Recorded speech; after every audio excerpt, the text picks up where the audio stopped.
back down, I won't break, I won't quit for any man, period. No matter which direction Forrest wants to take it, if he wants to take it as a stand-up fight, ground fight, whatever, I'm prepared. I'm not expecting an easy fight, but I am expecting to win. I'm ready, I'm excited. I've never been this in shape in a fight, so I'm really excited for this fight. Being an Irish fella, there's no way I'm losing a Hispanic dude in the homeland. That's it, I can't lose this fella. Won't happen. Style-wise, I think that this is a good matchup for me. I think I match up well with Okami personally. It's a good matchup because Rich Franklin and I are great fighters. The fight is going to be fantastic. We're both hungry. We're going to come out there and we're going to put everything on the line. Rich Franklin should be afraid of me. I'm going to do my best to knock this guy out because it's first fight in Ireland. I want to put on a good show for the Irish fans.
The Octagon has returned to the UK.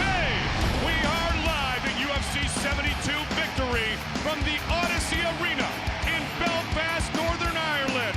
The buzz around town has been all about the UFC. These Irish fans are proud and gracious hosts to the best mixed martial artist in the world. A decorated British champion, Northern Ireland's own Stevie Lynch is determined to defend his homeland as he makes his UFC debut against George Gurgel-trained Dustin Hazlett. Jiu-jitsu-driven Dustin Hazlett and hometown hero Stevie Lynch are at drastically different points in their lives. However, when the Octagon door closes, they will both have a common goal: to earn a UFC victory. Once you go inside the ring, the gate's closed, you've got a job to do, you just get on with it. Just gonna go for the win, but by the time I get in there, I'm gonna be pretty pumped up, so I'm gonna be looking to dish out some punishment too. Dustin Hazlett began studying martial arts as a teenager to protect himself from bullies.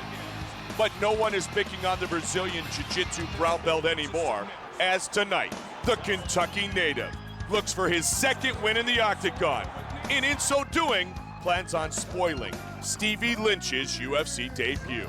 Well, I like to hit people as hard as I can, as fast as I can, as many times as I can. I like to dominate the entire fight so that there's not a question in anybody's mind who won.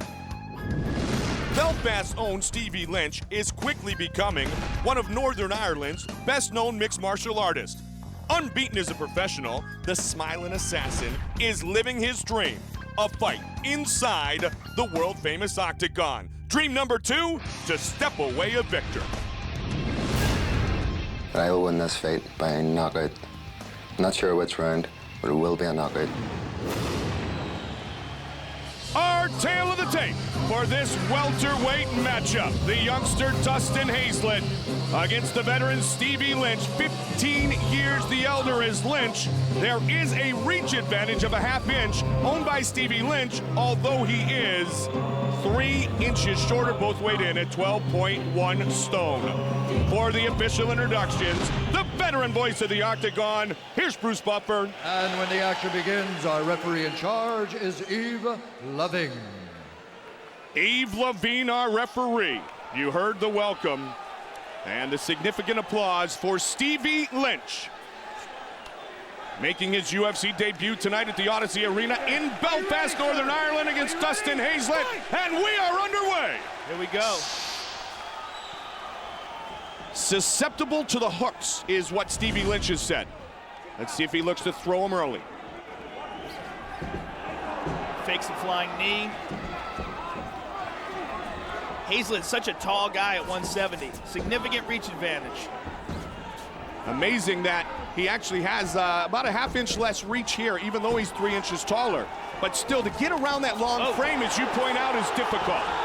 Good combinations landed by both fighters. Lynch wants to exchange, and Hazlett won't back away from it. Good jab by Hazlett. On paper, the significant advantage on the ground belongs to Hazlett, but will the fight go there? That's the big question. Caught him with a jab, did Hazlett. Oh, and a good jab right there. Hazlett showing improved boxing skills already. Absolutely, he's got a little mouse under the left eye already to Stevie Lynch.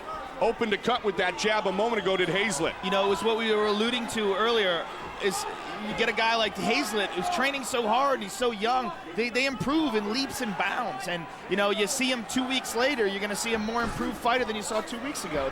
It's a really incredible time. Nice inside leg kick. A little apology by Hazlett because he caught him a little bit in an awkward position. Answered by Lynch in a great show of respect. What I was saying is it's an incredible time in their development at that young age. Already a brown belt in Brazilian Jiu-Jitsu under George Gurgel. And you know his Muay Thai with Neil Rowe and also working with Rich Franklin has improved leaps and bounds, and we see it here. Yeah, we do. Nice jab. Caught him with a jab again, and that one hurt him. Lynch is kind of blinking that left eye. Yeah, that one he caught him in the same spot with both jabs, Joe. The crowd's getting fired up here, trying to cheer on their hometown man. Oh, nice kick. And a good front kick after that. Dustin Hazlett looking sharp tonight. Oh, just slip. Stevie Lynch Hazlett trying to take advantage. Oh, look at Dustin Hazlett all over him. Trying to work on Stevie Lynch, taking advantage of the slip. Looking to finish with a choke. He had a darce there. He let it go. He switched to the anaconda. This is his world right here. This is Hazlett's world. If he can drag him down to the ground, he's got to roll towards his right shoulder. There he goes. That's deep. Can he finish it? That's deep. The way to really finish this over is to flip him over onto his back. That's why he was trying to roll. He was trying to roll him over so he could flip Steve Lynch onto his back. But he can finish him right here if he's got a tight enough squeeze. Working it diligently. And it's all over. It is all over. Dustin Hazlett submits Stevie Lynch. Wow, that's a lot of blood there. There's blood all over his forearm that was smashing into his nose. What was most impressive, Joe, was how when there was a slip by Stevie Lynch, Hazlett didn't just wait. He pounced on the opportunity. Yeah, very, very aggressive finish by Dustin Hazlett. Yeah. Let's go over here. Let's stay over here,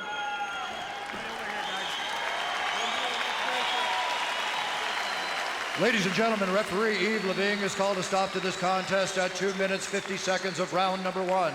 Declaring the winner by tap out due to a darce choke, Dustin Hazlett.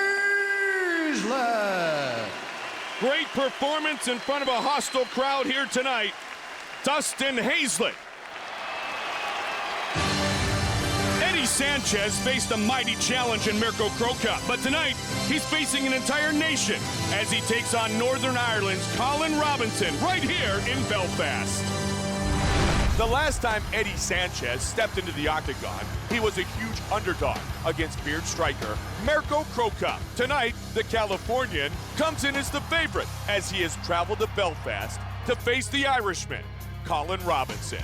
Super hungry for this upcoming fight. I'm starving.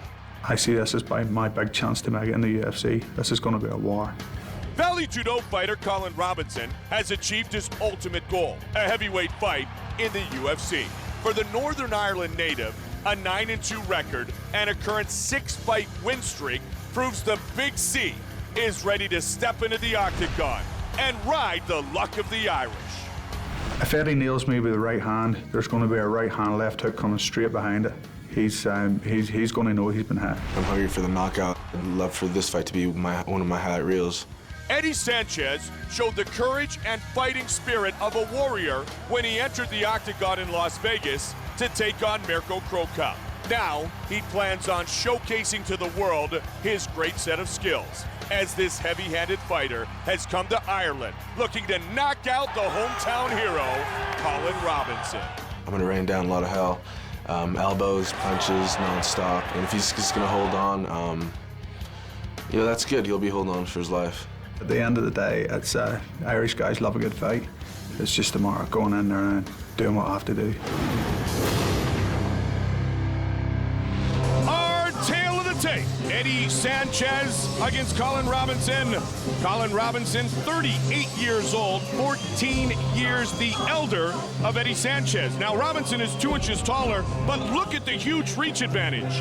A 6-inch reach advantage. Robinson weighs in at 17.0 stone, Sanchez at 16.7. For the official introductions, once again, here's Bruce Buffer. And when the action begins, our referee in charge of the octagon is Herb Dean. Herb Dean, our referee. A heavyweight matchup here from the Odyssey Arena. UFC 72 victory, Belfast, Northern Ireland. Sanchez against Robinson. You ready to fight? You ready? Both men looking for a highlight reel knockout. And they clinch early. Both go into attack mode. Good body shot by Robinson. Sanchez got him pressed up against the cage. He's looking to pummel. Sanchez is a powerful young man. Sanchez looking for the takedown here, it looks like. All of Sanchez's wins have come via knockout, TKO, or submissions. In his 8 victories, none of those fights have ever gone to conclusion. He has ended him before the time. Good uppercuts, good dirty boxing. Good control by Sanchez. These are 2 strong men working against each other early. Sanchez looking for a leg, Joe. He's got a hold of that single. Robinson's got that underhook, though. Robinson, a couple rabbit punches to the face of Eddie Sanchez. Good body shot by Robinson. Really working the dirty boxing with the Sanchez. uppercut and the knees, Eddie Sanchez. Yeah, this is a grueling pace these guys are setting early. Good knees by Wow, Sanchez. great knees. Oh, he slipped down. Robinson's on top. He's got a guillotine on the left side. We can cinch it up. He let it go. Sanchez was pulling down on Good Robinson, knee. and now Robinson answering. And a good body shot by Robinson. Nice uppercut. It's like a reversal of what we saw in the first minute. Good body shots by Robinson here. Now it's Sanchez forced against the fence. Oh, another nice big body shot. Sanchez really trying to get the clinch around the neck of Colin Robinson and work another knee, but he's eating punches here. Robinson's got some really nice body shots. Body uppercut, body uppercut.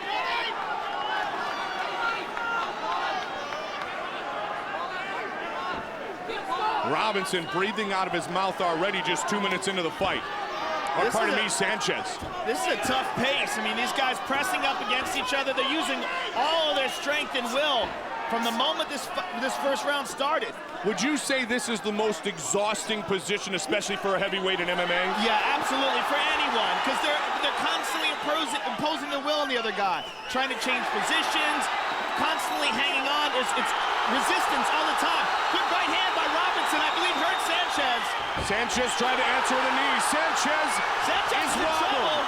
Good body shot by Robinson in the takedown. Robinson's in and the Irish crowd reacts. Sanchez caught half guard. Robinson's dropping some elbows. He's got a right arm if he wants it. Robinson in a dominant position here, trying to finish it. Oh! Sanchez is in trouble. Sanchez is in deep, deep trouble. Herb Dean's thinking about stopping this fight. Good connection there, elbows. Oh, nice elbows. From the half guard. Robinson Robinson keeping up a great Eddie pace. Sanchez is taking a beating here. Feels the finish here, full mount. That right arm is his if he wants it. Or the left arm, excuse me. That's it. Is right there. Wow, Eddie Sanchez still trying to survive, unbelievably. Nice mount by Robinson, though. He's not letting him up. If he wants Eddie Sanchez's left arm, it's there. That's now it. he looks to finish. Spin it around. He's got a hook over the leg. He's got it. That's it. And he's got a tap here. It's going to break. Can he finish it? If he doesn't tap, it's going to break. He doesn't have the right leg over the face. Look at Sanchez Robinson's trying to switch his survive. right leg over his face. He's got it. There it is. Over the face. Oh, and Eddie Sanchez turns. Terrible jiu-jitsu. How is Eddie Sanchez surviving? I don't know. He got a break there by the mistake Robinson made, Robinson made a terrible mistake there. He just needed to have his right leg over the face of Eddie Sanchez, and that armbar was over. It was fully extended. And now look who's in the full mount. This is crazy. It's Eddie Sanchez on Colin Robinson. And Eddie Sanchez just landed a big right hand and some good left elbows. That fight was a millisecond of being called, with Sanchez still working to defend himself. Robinson might have blown his wad here. He might not have any gas left in the tank. 20 seconds left in the round. Now can Robinson survive? Robinson doing a good job of covering up here, Joe. 10 seconds remains in round one. What a reversal here by Eddie Sanchez. 5 seconds remains in the round. It looks as if he's gonna make it. Crazy. Wow. Crazy. What a first round. Where do we start? Wow. How did Eddie Sanchez survive? How did Colin Robinson not finish? Eddie Sanchez survived because Colin Robinson made a simple error where he didn't get his right leg across the face of Eddie Sanchez. He can't even fucking stand. Let's take a look at this again. Watch this ground and pound. He's just pounding him. Eddie Sanchez's left arm is there. I mean, it's when you're extending your arm out there like that, it's there for the take. Now, here's the arm bar. If you look at Eddie Sanchez's, Colin Robinson's right leg, it should be across the face of Eddie Sanchez with his knees crossed, his feet crossed. He made a simple error, and Eddie Sanchez was able to slip out the side. Right, keep positive, man. Come on. Right, that's what you call him. Deep breaths, deep breaths. Come on, that's the fastest you've ever been. Both men are fastest you've ever exhausted. been. Well, I can't believe he didn't finish that armbar. Fully extended, just a simple error. But it shows you how technical jiu-jitsu is. Just a simple change in position. The right leg across the face, he would have been locked in place, and he could have possibly finished it right there. I need the pin in there. Herb Dean starts us in round two. Herb Dean, a talented mixed martial arts fighter in his own right. Oh, big right hand by Eddie Sanchez. And down goes Robinson. Eddie Sanchez looks very determined here. Eddie Sanchez Mount. quickly to the full mount. I suspect this could be the end. Because Robinson was not able to defend early. Sanchez looking to finish. Herb Dean is going to stop this fight any second now. He cannot fight back. If he cannot, it's over. Big elbows, and it is all over. Wow. Eddie Sanchez survives to defeat Colin Robinson. Wow. Man, did he take some punishment early.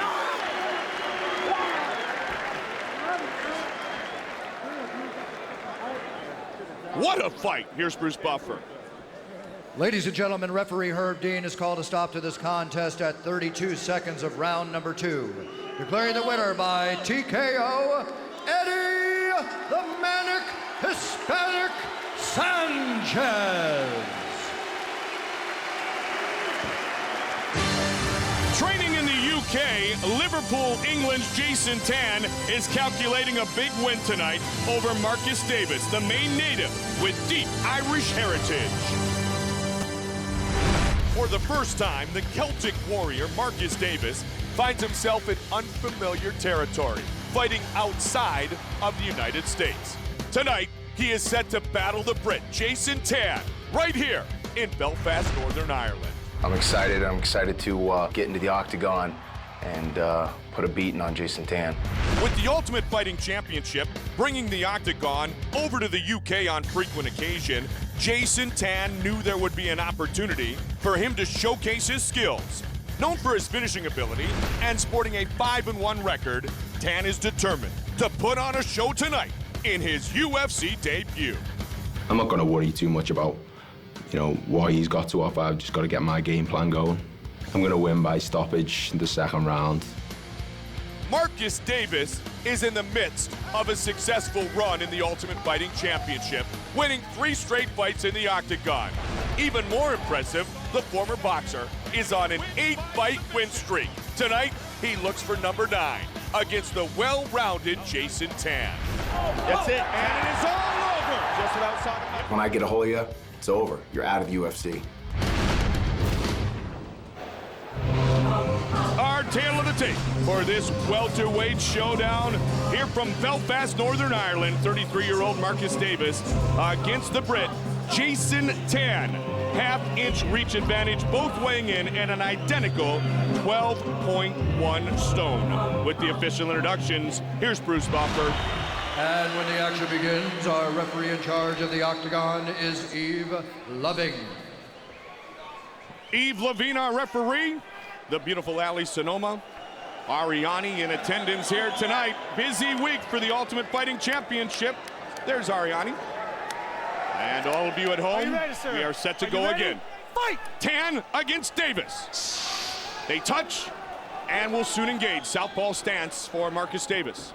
Marcus Davis looks very comfortable. That's one of the things we get to see with these guys is the more fights they have in the octagon, the more you get to see their real skills, They get to relax, they get comfortable. Leg kick by Tan. Well, the opportunities are so abundant now with the growth of the Ultimate Fighting Championship and other mixed martial arts organizations.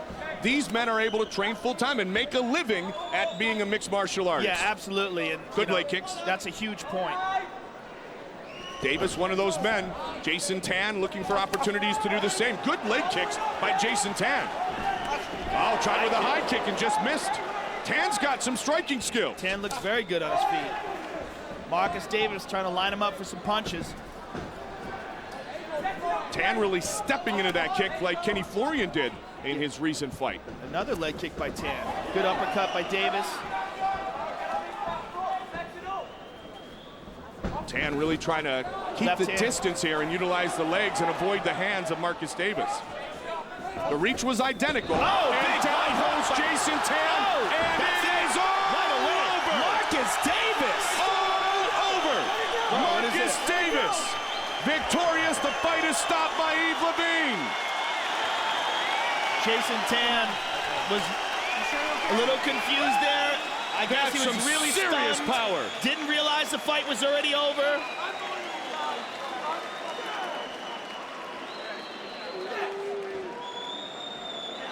And the Celtic Warrior has now won 4 straight fights in the Ultimate Fighting Championship. On a roll here in the UFC. Bruce Buffer. Ladies and gentlemen, referee Eve Levine has called a stop to this contest at 1 minute 15 seconds of the very first round, declaring the winner by knockout, the Celtic Warrior, Marcus Davis.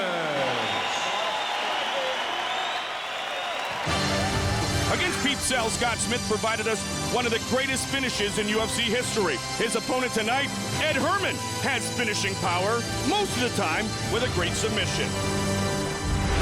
In combat sports, styles make fights. Tonight's middleweight matchup proves this. The hard-hitting stand-up artist, Scott Smith, against the ground fighting and submission specialist, Ed Herman. Herman's a well-rounded fighter. He's not near as good as he thinks he is, though. He's been running his mouth about me, and I'm going to go out there and shut his mouth. I don't think Scott really believes that he can beat me. I think maybe he's telling himself that, but that's it. He thinks he can win. I know I'm going to win. Strong words from the outspoken 26-year-old, but with 14 victories in 18 professional fights, Ed Herman has shown he's ready to back it up and bang. I'm going to back him up, I'm going to stay in his face, and it's going to take his whole stand-up game away. He doesn't like to get hit. He covers like a little bitch. That's it, he's going down. Ed Herman needs to take me seriously for this fight. He says I have no heart, he says I have no ground game. He needs to come out there and prepared to fight. Scott Smith always has the equalizer, his hands of steel. The Californian's punching power can change the outcome of any fight. It's this power that makes him one of the most dangerous fighters in the middleweight division. I prefer to punch him in the face, but if there's a submission sitting there, I'm going to take it. I'm going to come in and knock him out, make him quit. If I can't knock him out, then I'll take him to the ground and make him quit. Our tale of the tape. Ed Herman, 26 years old. Scott Smith, 2 years his elder. Ed Herman, 2 inches taller, and he will enjoy a 2-inch reach advantage, 186, 185. Weighing in stone, Ed Herman, 13.3. Scott Smith, 13.2. Here's Bruce Buffer. And when the action begins, our referee in charge of the octagon is Herb Dean. So Herb Dean is our referee for the first fight of the night. The beautiful Ariane and Ali Sonoma here in Belfast, Northern Ireland. What an atmosphere! Ready? Let's do it. The UFC is back in the UK. Big touch gloves. Quickly looking for the takedown. Looking for that takedown. So much for the stand-up battle. Yeah, I had a feeling that was talk. Ed Herman is just so skilled on the ground. He has a significant advantage there, I believe. And most of the losses that Scott Smith has endured have been by submissions. Really working the midsection early of Scott Smith is Ed Herman. Inside the closed guard. Smith trying to control Ed's posture. Herman trying to utilize the fence to cut off the mobility of the hips of Scott Smith. Looking to posture up, and a good elbow thrown down. Ed Herman's posturing up and stacking down. Now he's passing. Good pass, he's got his back. Scott standing. Good job by Smith. Scott is gonna look to slip out of there. Herman has him pushed against the fence. Fight scheduled for 3 5-minute rounds. All the fights scheduled for 3 5-minute rounds here tonight in Belfast. Ed Herman relentless here with the pressure. He's gonna try to keep Scott Smith pressed up against that cage as long as he can. He doesn't want to let him go. Looking to sweep the foot, looking for another takedown. Oh, Scott Smith turns just momentarily. Trying to knee and utilize nice a clinch. Knee by Ed Herman. Herman again looking. He's got that clinch really deep. And he's gonna need to do that to keep a hold of Scott Smith. And now looks to take him down again. Scott's got a guillotine here. Ed Herman's got to be careful. Good takedown by Herman. Scott's got that guillotine. He's only got one hand. He let it go. Good takedown with a bit of extra authority there by Ed Herman. Elbow by Ed. Controlling things so far here in round number 1. Elbow, Scott. Right there. Attack his face. Herman was confident he would just roll through the Ultimate Fighter 3, but he's recovered from those disappointments. Well, he's still a young guy, and he's still learning. He's only 26 yeers old. And, you know, the experience that he got on that show was so invaluable. He's improved so much since then. And a victory over Scott Smith tonight would be an awesome feather in his cap. You talked about it right at the top of the show when you're talking about Rich Franklin and Yushin Okami, but how deep 185 pounds is. You know, all the divisions are becoming deep. Yeah, it's absolutely. really crazy right now.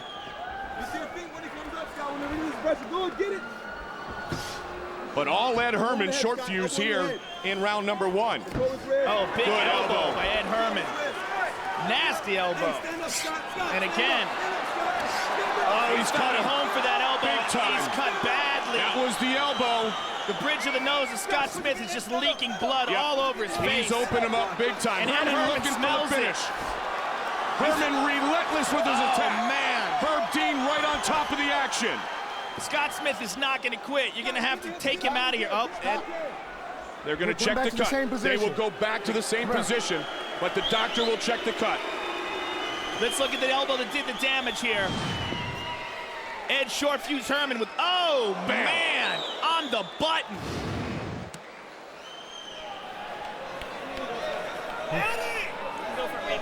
Yeah? He can go? Come on. All right, here we go. Back to the same position. You can't see, yeah, you got to get the blood. Yep. They're going to get him back in position. All right. Now the problem is even though the cut's below the nose, Joe, as you saw, he was kind of reversed with gravity, so the blood was going in his eyes. Yeah, the blood is on the bridge of his nose, which would be fine if he was standing up, but on the ground it's going to go right in there. Are you ready? And you saw him try right before the referee's stoppage. You saw him to try to wipe some of the blood out of his eyes. All right, Scott Smith's going to have to try to get out from under Ed Herman. He can't keep absorbing these elbows. He's doing a good job of striking from the bottom. Trying to not allow Herman to posture up again and holding on for everything he has right now. But there's the posture, and there's the leverage. Ed has got to be so confident right now, too. He's got Scott in some deep trouble. He knows that cut's bad. And Scott has not been able to do anything to him.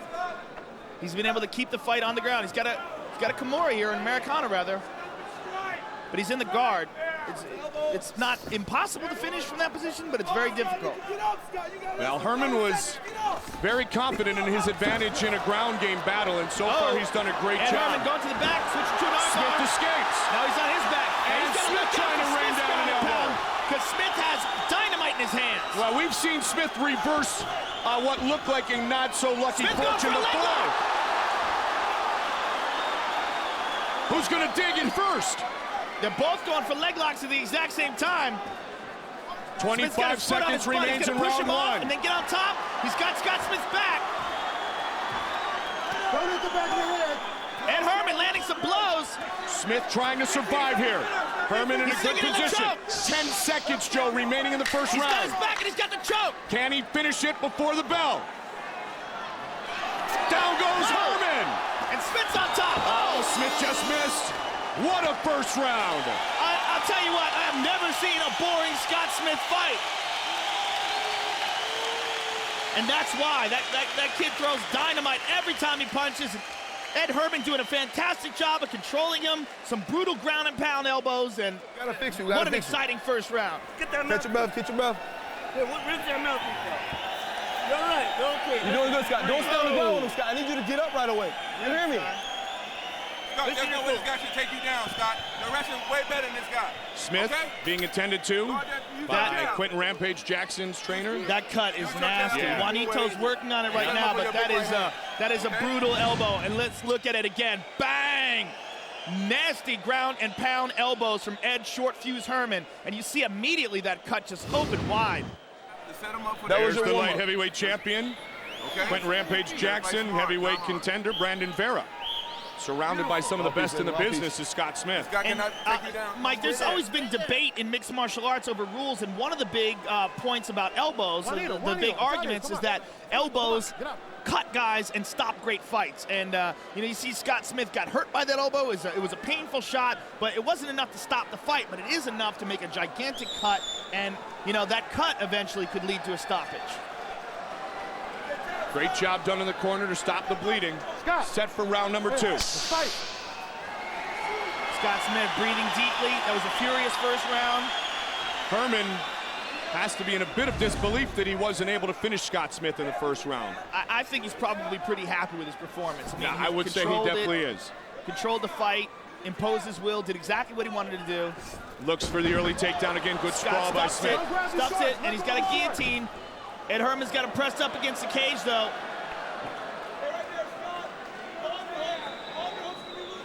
It was an instantaneous reversal against Pete Sell, and a marvelous reversal of fortunes at the end of round 1 by Scott Smith. And Ed Herman's got to be very careful here. Even though he's still got an arm trapped in here, he can still get submitted here. That is a guillotine. If he goes to the ground, he's got full guard. He could get submitted here. If Scott Smith can hang on to this and pull deep, especially in full guard, this is a deep spot. Herman is in trouble. Herman's Smith trying to wiggle looking out. to finish if the submission. That's actually by worse. submission. Ed Herman's trying to get his arm. All right, he's free. Ed Herman survives. And now he'll look to ground and pound. And he's immediately working on that nose with the elbows. Back and forth so far in this fight.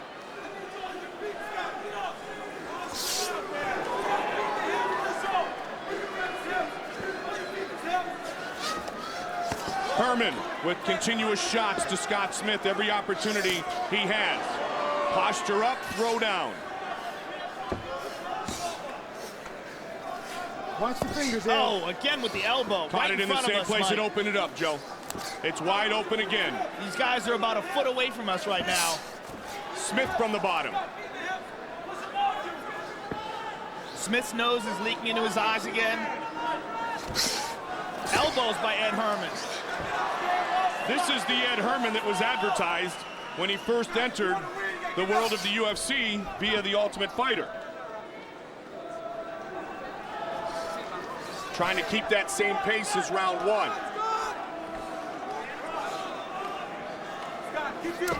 Just missed. Smith timed it well Smith to trying to avoid. reverse, but he gives his back up. Oh, Ed Herman's got his back. Now He's got Ed the Herman choke. has choked him out, and it is all over. Ed Herman, rear naked choke, wins here tonight in Belfast. Very impressive performance for Short Fuse Herman. Wow. I love you, Dad. Happy Father's Day. Love you, baby. Happy Love you, Father's Day Crystal. indeed. That is by far the best we've seen Ed Herman look. Yeah, very dominating performance by Ed Herman. Did not take long at all for Herman to finally submit Scott Smith, but what a warrior Smith was in taking punishment and continuing to fight. Bruce Buffer with the official decision. Ladies and gentlemen, referee Herb Dean has called a stop to this contest at 2 minutes, 25 seconds of round number 2. Declaring the winner by tap out due to a rear naked choke, Ed Short Fuse Herman. On to the lightweights. Explosive, electric, and always in attack mode. Clay Guida and Tyson Griffin are looking to throw a beat down here in Belfast. Clay Guida versus Tyson Griffin. A lightweight matchup between two tireless warriors that could quickly become a UFC classic. And both these fighters believe tonight will be the night that they make a huge statement about their presence in the UFC's lightweight division. I just want to tell the lightweights out there to look out because we're going to mix it up tonight and it's going to be awesome. I'm actually looking to test his chin. He's a tough guy, you know. I've seen him get banged up. I've seen his jaw swollen from here to there, and he's a tough dude. Clay the Carpenter Guida is known for his stamina and high level of energy. A takedown master, Guida is now 21-4 as a professional. And while still learning the finer points of the game, he does believe that his time is now. Clay the Carpenter Guida. I'm going to win because simply I have more heart and more drive, and I put the time in, and this is my fight. Now training full-time with Randy the Natural Couture, Tyson Griffin credits his mother as being his hero. Last time in the octagon, he battled Frankie Edgar in the fight of the night at UFC 67. Now the 8-1 Griffin has learned to keep the game plan simple. No judges' decisions, just finish Clay Guida. I'm ready for a war, and I'm looking to take the fight to him, and I know he's looking to take the fight to me, so we'll see who can break whose will, and I plan on being the guy that does it. I have payback in my mind right now, and tonight's the night to bring it, and Tyson's the only thing standing in my way. Our tail of the tape. Tyson Griffin, 23 years old. Guida also a youngster at 25 years old. 5'6", 5'7", both weighed in at 155 pounds. A 2-inch reach advantage for Clay Guida. An identical weigh-in, also at 11.0 stone. With the official introductions, once again, here's Bruce Buffer. And when the action begins, our referee in charge of the octagon is Big John McCarthy. A great reception here in Belfast at the Odyssey Arena for Big John McCarthy. Lightweight matchup set to begin. All right, here we go. Are you ready? You ready? Let's get it on. Come on. Let this place be energized by the lightweights. Guida in the white and black trunks. Griffin in the black trunks.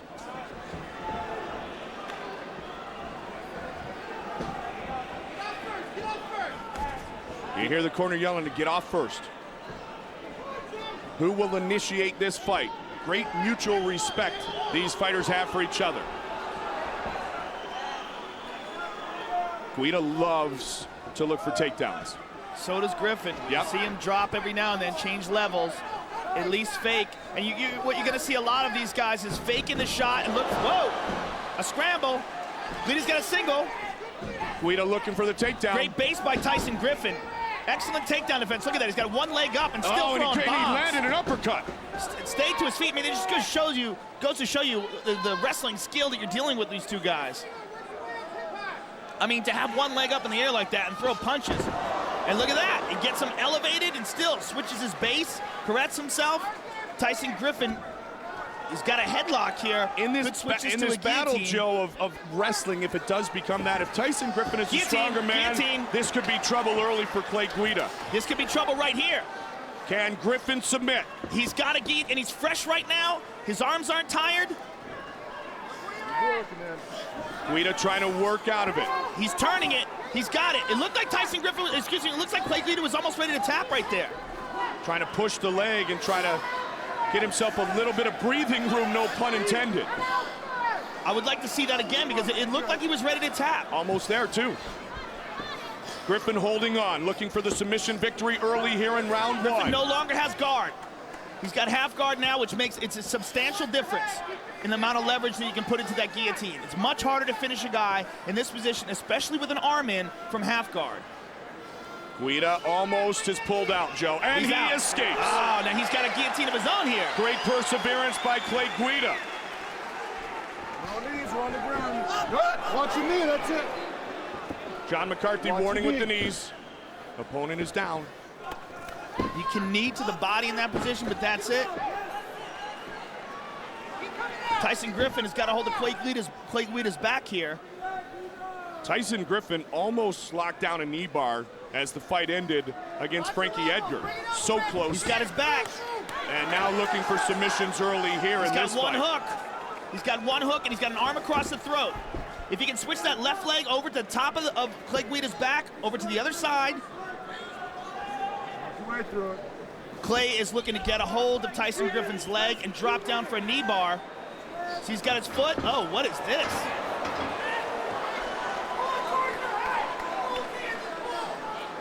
Under 2 minutes remains in the first round. This is an interesting little scramble here. Guida trying to get a little bit of control, but Griffin has been relentless so far against Clay Guida. Both these guys. This is what we expected coming in, though. Yeah, I mean, was the potential of a great chess match. This is one of those fights where you go, I don't know. If somebody asks you what's going to happen, I don't know. I mean, this is it's a very even matchup skill-wise. Now Guida trying to score some points here. Under 90 seconds remains in the first of 3 5-minute rounds.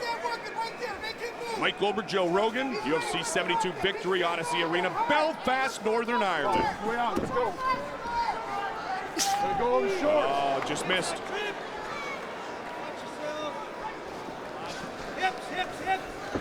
Guida showing great flexibility. Oh, good right hand left hook by Tyson. And a combination returned by Guida. Guida coming forward now. Guida wants to open up. Good jab by Tyson Griffin. Guida shoots. Good sprawl by Tyson Griffin. We've seen great takedown defense by both of our fighters here in round one. It's one of the things, Mike, that makes these wrestlers, these great wrestlers that are entering into MMA so exciting, especially when they fight each other. I mean, it's so difficult to take these guys down. Griffin doing a good job with his jab, Joe. And an uppercut. And kick. He set up those combinations with a couple of jabs that were very sharp. Guida's got a hold of a leg, but those legs are tree trunks.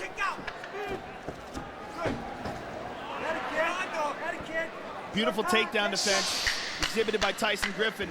Oh, good right hand by Guida and a return by Griffin. They exchange simultaneously, and now Guida pushes Griffin down just for a moment. Look at that. Final seconds of the round. What a battle. Beautiful mobility displayed by Tyson Griffin right there. Man, what a fight. And he comes back to his corner, not even breathing heavy. This building is amazingly electric tonight. Because you heard him, okay? He don't like the power. He felt it. He's going to be gun shy. Let's go. Let's go. Keep circling. Keep those hands up. The recovery ability of these athletes, Joe, is off the charts. Well, what was really amazing was that was a furious pace, but Tyson Griffin went back to his corner. He wasn't even breathing heavy. And you know what? Neither was Clay Guida. I mean, both these guys are in phenomenal condition. And John McCarthy can't even get them all the way back in their corners. They're so ready to go here in round 2. Come on. Attack, attack, attack, both men in round 1. Tyson Griffin comes out swinging. He worked his jab well at the end of the round, Joe. Did Tyson Griffin. Tyson Griffin is also the only man to hold a victory over WEC champ Uriah Faber, who's another phenomenal fighter. Also a victory over Bang Ludwig. He won his first 8 fights all by knockout, TKO, or submission to Tyson Griffin. Guida's got a hold of a leg. Tyson's... Now that's some serious takedown defense right there. I mean, he was basically standing up in a split. Guida relentless, though. And that's his MO right there. Relentless takedowns. If he doesn't get it, he'll go and he'll look for another one. He'll look for another one. Shot after shot after shot. And he'll wait patiently to try to take this fight down here. And he gets it. But not for long. Oh, what a scramble. Tyson Griffin now Griffin's on looking top. for a choke opportunity. And back up is Guida. Guida back up and covered well, too. Uppercut. Glances the chin of Clay Guida. Straight jab again. Good jabs by Griffin. He used those at the end of round 1 in an inside leg kick. Griffin seems to be gaining confidence in a potential striking showdown. And right when you said that, Guida comes back with bangs. And again, look at Tyson Griffin with his takedown defense, Joe. And a switch. Wow, what a transition here. Look at this. Guida's trying to get his back.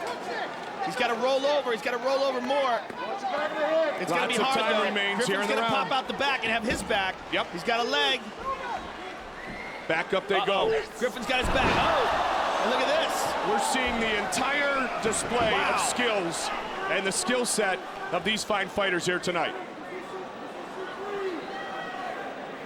Wrestling, grappling, jiu-jitsu, little Muay Thai, little boxing. We are seeing complete mixed martial artists here in the lightweight division, transitioning from all the different arts. Midway point of the fight.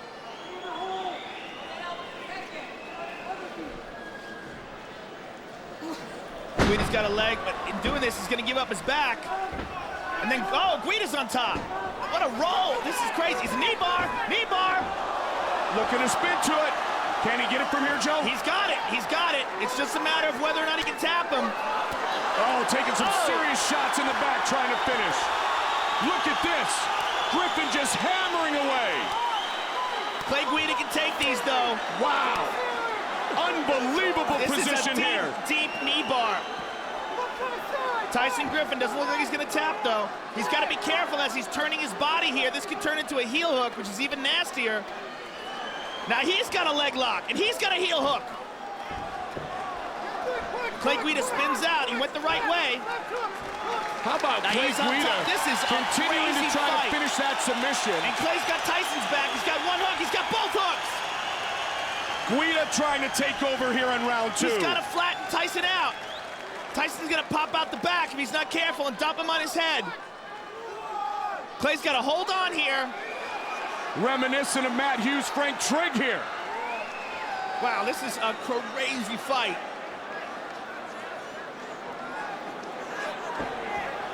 Looking for He's gonna the slam choke. him. Tyson Griffin's gonna elevate and throw his body back and slam Clay Guida, it looks like. Guida's ready and prepared to roll if he needs to, unless he finishes first. Tyson's struggling here. There he tried it. You knew it was coming, Joe. Yeah, I knew he was gonna try to shake him one way or another, and the way he was gonna try is an explosive. But Guida stays on his back, 40 seconds for which to work. He's a little high here, though, a little high on the back. This is, he's not in as good a spot. And if Tyson can keep moving and shaking him, oh, Guida's gonna get that body triangle. Much better, much better. Wow, relentless is Clay Guida. Clay Guida's gotta get that foot, though. He's gotta get that ankle deep into behind his knee. He lost it. He's still got his back, but he's like sideways here. This is as back and forth a fight as we have seen in a long time. This is going to be much easier for Tyson to turn his body towards his right Final and pop seconds. out in Clay Guida's guard. Yep, final seconds of the round, Joe. Headed to the third and final round here in Belfast. Man, what a crazy fight this is. This is an absolute mixed martial arts clinic. And Clay Guida's jumping up and down in between rounds in his corner. I mean, that's how pumped this guy is. He's got to feel very confident after that performance in the second round. Hey, that's your fight. You throw that right every time, all right? It's going to connect. He backs up. Every time he throws any combinations, his left hand goes down. I don't care if he jabs, he kicks. All right, that overhand right. Let's look at some of that action again. You're throwing a nice head fake, he's buying it, and then you're not following it with it. And here's Tyson Griffin, gets Clay Guida's back, dumps him in this suplex, but Clay Guida winds up on top. I mean, it just shows you how tough these guys are. Look, he's got the knee bar, turns it, straightens it out. Tyson Griffin on top. Look at the hyperextension in his knee here. And Tyson Griffin just throwing bombs on Clay Guida's back there. Now Clay Guida has Tyson's back, tries to shake him off, but Clay Guida stays on to finish out that round on top. Very, very exciting fight. Ariani tells us it's round 3. Here we go, you ready? You ready? Griffin. Let's get it on, come on. And Guida. Third and final round. Close fight, too, on the judges' scorecards, Joe. Yeah, very close. I think I would give the first round to Tyson and the second round to Clay. I agree. But So the both fight rounds, is up for grabs. Both rounds very close and very exciting. You heard Randy Couture in the corner of Tyson Griffin say he's going for the head fake. You've got to finish him. Finish your transition, finish your combination. It's hard to believe that Clay Guida can even see past all that hair.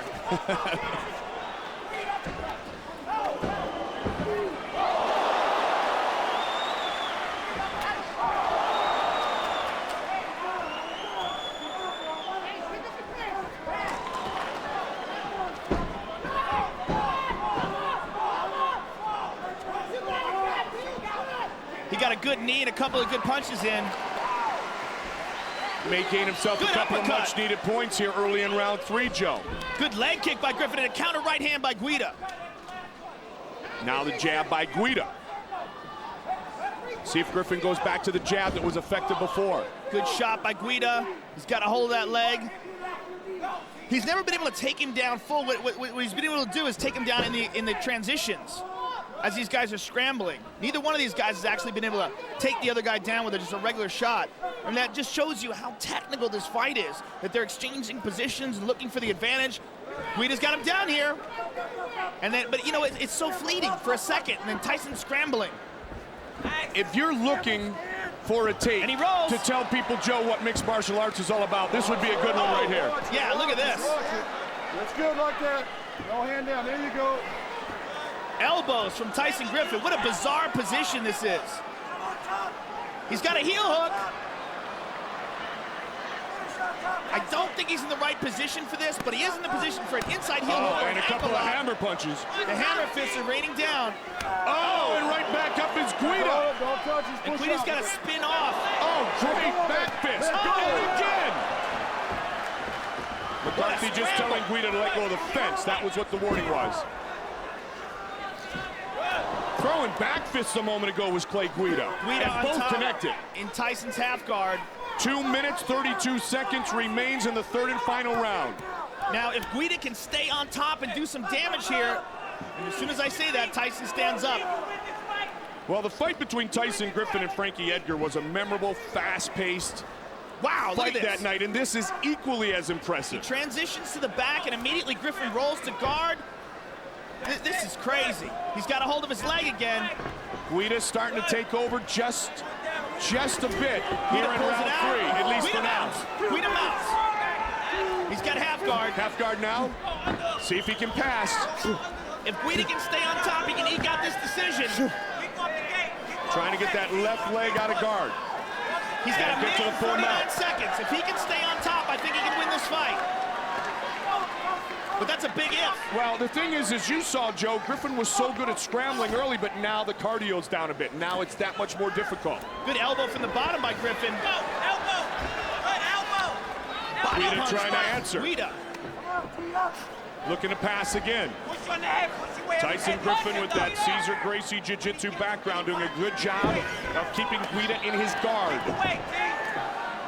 But Guida throwing punishment anyway. Every time Guida grabs a hold of those legs, it gives Tyson a chance to scramble and move. For the up kick. Wow, hammer fist by Clay Guida. Guida looking to pass here. Looking for side control. He's almost there. Griffin's got an outstanding guard. This may be the difference in this fight right now, the last 30 to 45 seconds that Guida has turned in, if he can maintain this position. Clay Guida looking to pass again. He's in half guard here. We said this kid is in superior condition, and you see it displayed here with this furious pace still nearly the entire 15 minutes into the fight. 20 seconds remain. Oh, Tyson Griffin's trying to roll here. 15 seconds remains. If Guida can stay on top, I think he's got this fight. Joe, we said going into the third round it was still anybody's contest in which to reign supreme, and Guida has taken over. Guida's going off. Guida trying to cement the victory. Wow, we'll find out if he has. What a battle!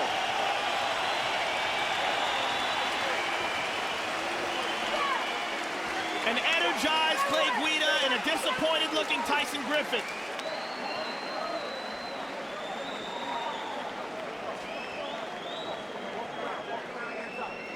Bruce Bufford has the official decision. Ladies and gentlemen, after 3 rounds of action, we go to the judges' scorecards for decision. Douglas Crosby scores the contest 29-28, Griffin. Jeff Mullen has it 29-28, Guida. And Andy Roberts has it 29-28 for the winner by split decision, Tyson Griffin. So the split decision goes the way of Tyson Griffin. Guida showing great class and respect in defeat.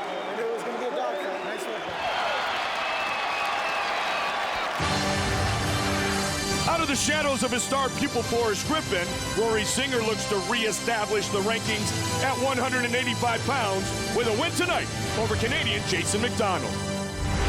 Jason McDonald has already beaten 2 former members of the Ultimate Fighter reality show. Rory Singer, Season 3's dark horse, has no plans of being next. He's the supposed TUF killer, and well, let's put him up against another TF guy. Let's see if he can do it, 3 in a row. Everybody's seen me fight Chris Lieben. Everybody's seen me fight Ed Herman. I'm aggressive. I move forward and I go for the win, and I'm going to do that again tonight. Little was expected of the Brooklyn-born Rory Singer after Season 3 of The Ultimate Rory Fighter. Singer, can he submit Ross Quinn? Yes, he has! Nice kick. There's the nice kick. However, 2 fight-of-the-night worthy performances have seemed to change everyone's impression of Rory Singer. Fact of the matter is, I have better hands than Jason McDonald. I have more power than Jason McDonald. And if it goes down to the ground, whatever. It's not like I don't know what jiu-jitsu is. If there's nowhere Jason can take the fight, then I'm at all worried about him. You know, I'm going to be all over Singer wherever this fight takes place. I'm the better fighter, and I'm going to prove it to everyone. Jason McDonald has gone through some ups and downs over the course of his 8-year career. But in 2006, the submission specialist put together an impressive 6-fight win streak. And now he finds himself amongst the elite in the middleweight division. I'm going to go out there and finish it quick. I want to make a dominant statement against Singer. If you're looking past me, then you're looking straight into a defeat, because I'm not to be taken lightly. Our tale of the tape, Jason McDonald, the Canadian, 1 year older than the American Brooklyn-born Rory Singer. A slight reach advantage for Jason McDonald, 185, 186, the official weigh-in weights, 13.2 stone, 13.3 stone. Once again, with our fighter introductions, the veteran voice of the Octagon, Bruce Buffer. And when the action begins, our referee in charge of this contest is Eve Loving. Eve Levine, our referee. McDonald. Okay, guys, stay there. Against Singer. Okay, are you ready, sir? Are you ready? Fight! And we are underway. Here we go. A battle at 185 pounds where Anderson Silva is the world champion. What a crazy division that is. Oh. Ooh, good inside leg kick by McDonald. Shoots for a takedown. He's got double underhooks. Singer defends up against the cage. Former correctional officer, full-time fighter, Jason McDonald. McDonald really wants to get this fight to the ground. He really likes to control his opponents. Foot stomps by McDonald and knees to the legs. If anything has changed more than just the skill set of Rory Singer, I think it is the confidence he has in his own abilities. With the wins that you mentioned over Poynton and Josh Haynes. Common opponents and Ed Herman for these two men. Singer defeated by Herman. McDonald, as you mentioned, won by submission. Rory was trying to whizzer there. McDonald defended. McDonald unable so far to take Rory to the ground. Working on those foot stomps. Both of them. Rory looking for it too, Joe. These guys are using a lot of energy here.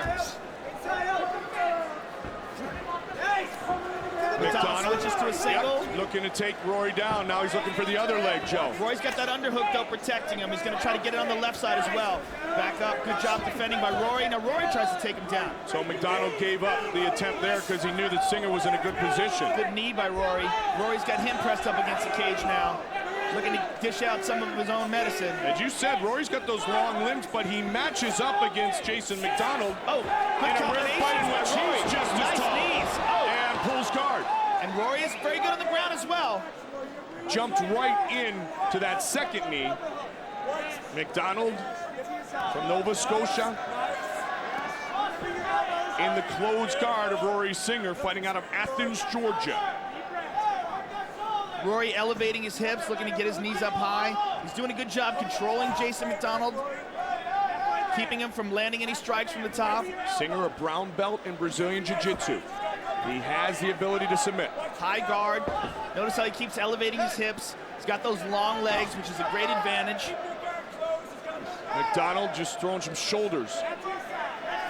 Nothing significant here so far. Rory's doing a really great job of controlling Jason, controlling his posture. Punch, nice punch by Caught him McDonald. there. Second one caught him just a little bit. Looking to posture up again.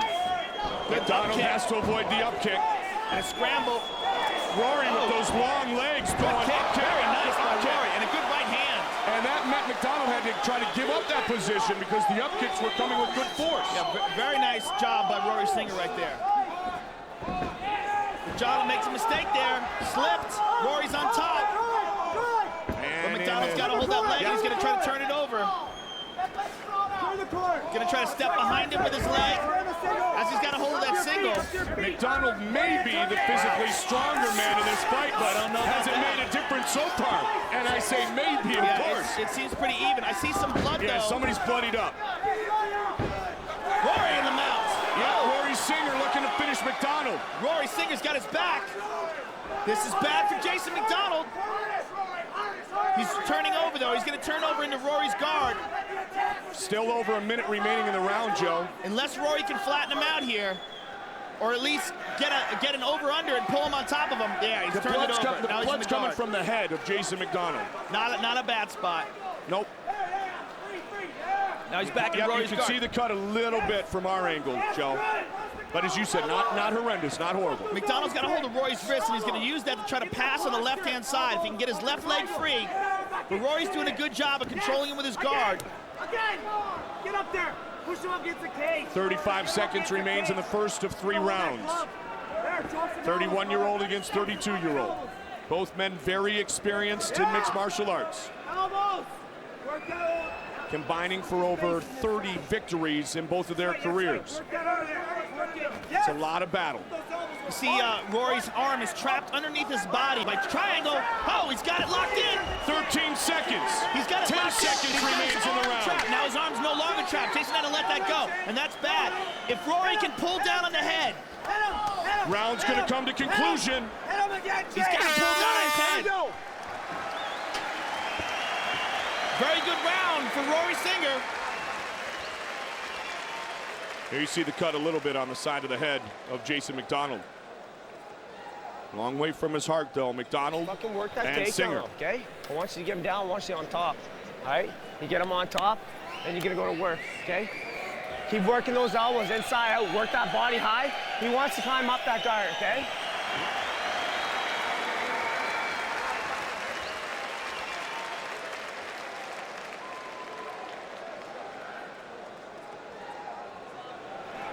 Okay, guys, second round. Fight!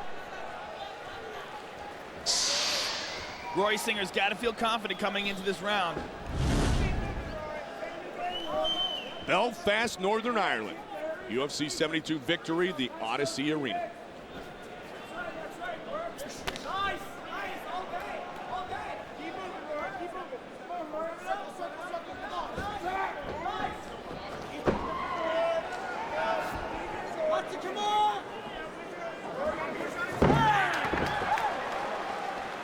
McDonald with the takedown. He's in Rory's guard here. As you remember, last time he was in Rory's guard, he was caught in a triangle. Watch those hips! Push those hips! Singer. Benefits, he says, from training with his best friend and his brother, Adam. They have spent a lot of time in the gym together. Rory's doing a good job of using the cage to push off. He's trying to turn himself around so he doesn't get pressed up against it. Involved in martial arts since the age of 11, Rory Singer. You see, this is the same thing that he did before. Jason's trying to do again. He grabs a hold of Rory's arm and he puts it underneath his body. So he takes his right arm out of the equation. If you see Rory's right arm is trapped by Jason's right arm. And Jason's trying to turn sideways and he's trying to use that to pass his guard. Rory gets his arm free here. Rory very active. Rory with a body triangle here. Go to fence. Good elbow. Rory's doing a really good job of avoiding damage from the bottom, though. Jason's trying to press him up against the cage here. That's the basis of that brown belt he has earned in Brazilian Jiu-Jitsu. And we're going to see Rory turn and try to push his feet off against the cage, probably. Try to get out of this position to make sure that Jason doesn't stuff him up against the fence. Meantime, McDonald, even though we are in very close proximity, trying to score some points and do some damage. McDonald's landing some punches here. Rory's not letting Jason McDonald posture up, though, Joe. Now, Rory's doing a good job, but Jason lands a nice body shot there. You can hear those. Pass that guard, that's good. You're working good, working good. The shamrock on the shoulder of Jason McDonald. Midway point of the fight. McDonald's got a can opener here, and what he's doing by pulling on the neck is trying to get Roy to open up his guard, which he did, and now Jason's passed to half guard. That can opener, you use it in the full guard, and what you do is you pull on the back of the neck and pull the head forward, and it forces the guy to either scoot his hips up or let it go. Now he's mounted. Great position for Jason McDonald as he achieves the mount for the first time. Can he finish Rory Singer? He used that can over to open the guard. Now he's in the mount and he's dropping some bombs. McDonald working on Rory Singer. Rory's got to use that fence to push off and scoot out the back door. Evil Levine is looking at him very closely. Very relentless is McDonald, looking to finish this fight. Okay, that's all over. Jason McDonald defeats Rory Singer. Very upset Rory Singer. Yves Levine telling Rory there's no way you could have gotten out of there at that point. Bruce Buffer. Ladies and gentlemen, referee Yves Levine has called a stop to this contest at 3 minutes, 18 seconds of the second round, declaring the winner by TKO, Jason the Athlete McDonald.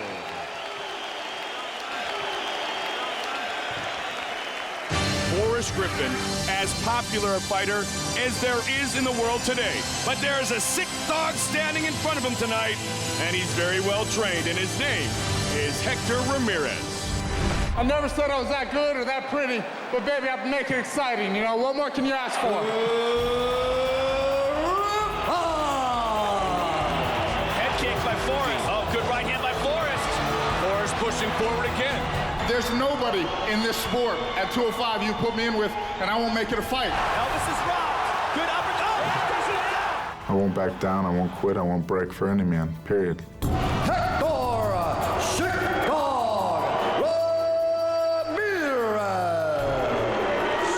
People really don't know who I am, and that's okay, you know, so they're gonna find out. Swinging for the fence here. Uppercut. Good combinations got everything against the fence.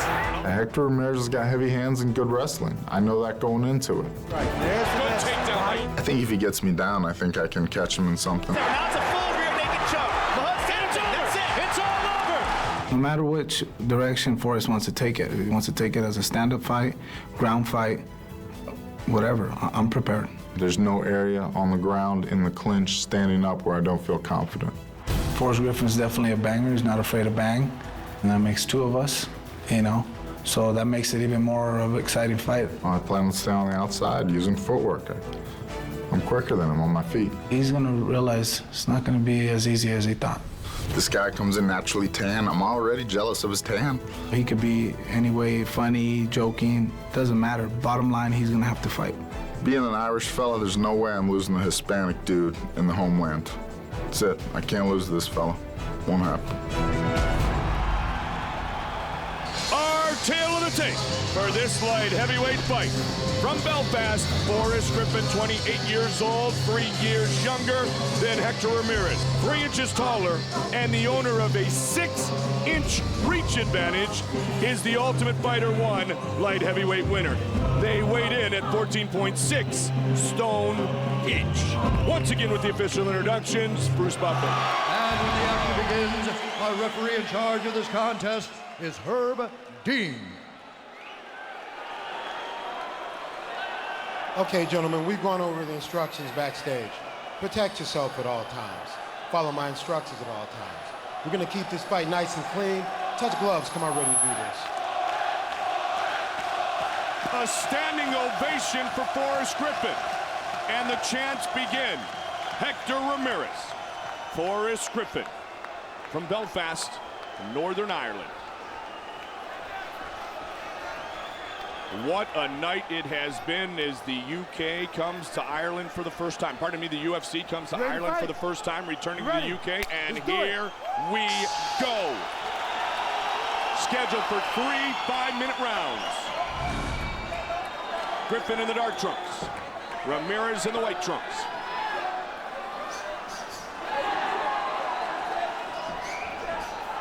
Belfast, Northern Ireland. What a gracious host city here tonight. An interesting point of this fight, Mike, is that Forrest Griffin came into the weigh-ins very, very heavy. Excuse me, came into this week to Northern Ireland very heavy, 226 pounds. Griffin. Ramirez on top.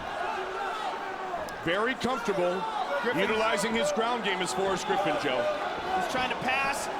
Griffin's inside control. Excuse me, he's in half guard here. And he's able to pass momentarily. Not quite. Griffin gets it again. Good job by Forrest Griffin, showing those underrated ground skills. He brawls so much, a lot of people don't appreciate his ground game. He's shown it against Bill Mahood, but he has a very, very underappreciated ground game. It's interesting the point you just brought up. I think all of a sudden, that Stephan Bonner fight, which was one of the greatest fights in UFC history, defined Forrest Griffin as a brawler, and I think he's almost felt like he had to continue to be that way. You said at the top of the show, Forrest needs to fight a little bit smarter and mix things up more. We may see an example of that tonight. Well, you mean he's always defined himself as a dog. Yes, exactly. Nice leg kick by Forrest, that he comes in and he makes a brawl out of it. But you know what? Sometimes you can't do that. Sometimes you gotta mix things up. You gotta be a little bit more intelligent. You gotta be a little more crafty, a little harder to decipher. Good jab by Forrest. Ramirez with a big right hand. Forrest trying to tee Cut off. by Ramirez. Ramirez looking to answer. Ramirez's hands are outstanding. Griffin inside leg kick. Just underway.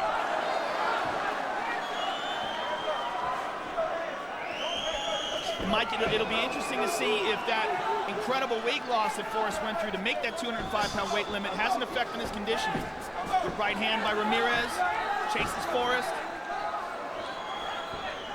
Interesting you mentioned that, because the one thing we have always seen is Forrest Griffin in excellent condition, especially as you talked about Randy Couture saying he's a tireless worker. But he got caught there. Ramirez, then a right hand by Ramirez. Yeah. Ramirez looking very confident. Looking for the left hook again. Knee by Forrest. Cut under the right eye is Forrest Griffin. Forrest has a ton of scar tissue on his face. And those cuts can open up at any moment. Ramirez looking to explode. He has one punch knockout power. Body kick by Forrest and a jab. Ramirez is just swinging wild. He's got scar tissue under the left eye and a cut open under the right eye. Good right leg kick by Forrest. The counter right hand. Now you know we're in Northern Ireland. How about this? Head kick by Forrest. This is why we travel to the UK, Joe. Good leg kick by Forrest and a counter by Ramirez.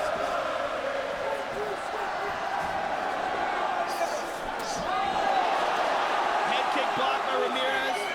Ramirez doing a good job defensively so far, but he caught a big right. Set up nicely by Forrest Griffin.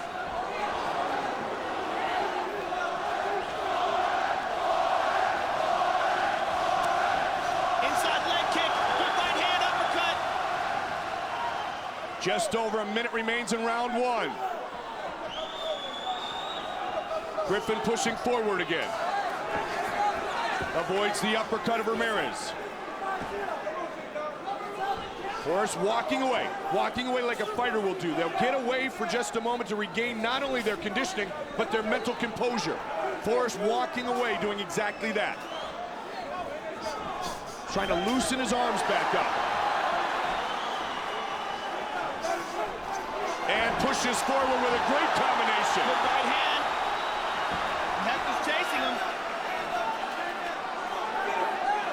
20 seconds remains in the first round. Griffin again. Good jab by Forrest. And another. Inside leg kick. That one had some steam. Outside leg kick. Forrest is doing a real good job of picking him apart. Forrest. Another good leg kick.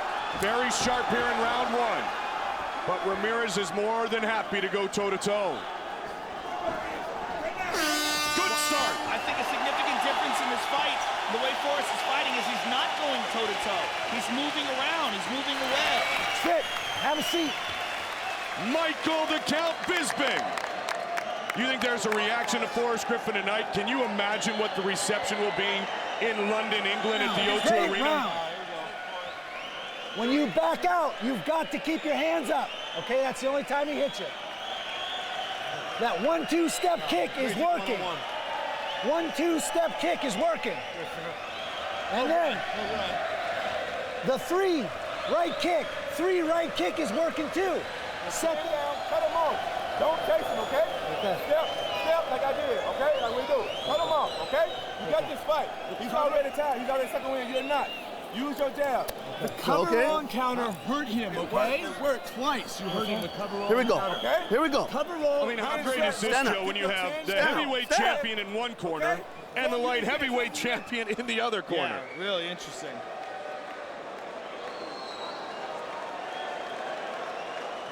And you brought a great point. Ramirez happy to go toe-to-toe, but Forrest is moving around and engaging, disengaging, and engaging again.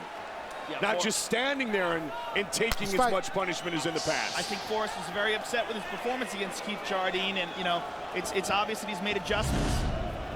Well, he was interesting in saying that he always thought he had an iron chin, and he was surprised Jardine caught him. Jardine's a hard, tough guy. When you stand in front of him, he'll put you away. They clinch and work. Forrest was looking for the takedown. Good knees to the body by Forrest. Forrest keeping very busy to open round 2.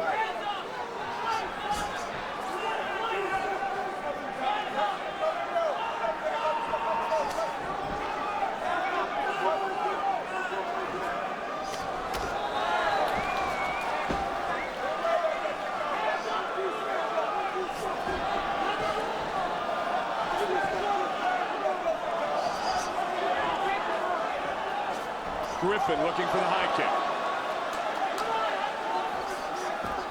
Good check, right hand counter. Good right hand and follow left hook, left jab by Forrest. Exchange jabs. Ramirez looking to roll an uppercut there. And there you see Forrest, as you talked about, stepping out again, Joe. Yeah, we're seeing a much more strategic Forrest Griffin tonight.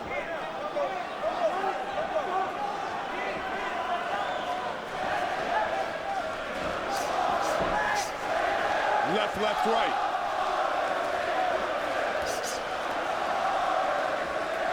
Ramirez definitively looking for the counter. Good leg kick by Forrest. Forrest the one engaging more often than not here in the early parts of round 2. Caught him with a right. By Ramirez. High kick blocked again. Blocked, but the leg kick landed. Forrest putting together some very, very strong combinations. Yeah, he looks very sharp. What should Ramirez look to do perhaps differently? Well, he's got to figure out Forrest's rhythm here. Forrest keeps coming at him. He moves away when Hector moves forward. So Hector's got to mix things up. He's being a little too predictable here. He's got to either try to take Forrest down, maybe shoot, maybe do something differently. But moving away, just holding his hands up and trying to counter, it doesn't seem to be working that well for him. Forrest showing great sign of respect and class. Thought he might have caught him in a bad spot. Ramirez says, let's go. And again, Forrest closes in. See, but instead of putting himself at risk, looking for a dangerous and high-risk finish, he backed off again. Yeah, he got hit with the right hand there, though. Checks the clock. 2:06 remains in the second round. Okay, now Ramirez tried to take him down there. Look to clinch. And that might be a sign of frustration. Especially considering that I think coming in, Ramirez thought he had the advantage on the feet. Ramirez checking those leg kicks. Forrest is going to perhaps utilize those leg kicks to set something up again. He's got Ramirez stumbling. And he backs off. You good? Watch the low shot. He got him there. Neutral corner, neutral corner. You have 5 minutes, take your time. The class displayed inside the octagon is unbelievable. The respect these men have for each other, Joe. Yeah, Forrest is anything but a dirty fighter. That was definitely a mistake. You see it right there. Right on the emeralds. He can take, as you heard Herb Dean say, up to 5 minutes. You take your time.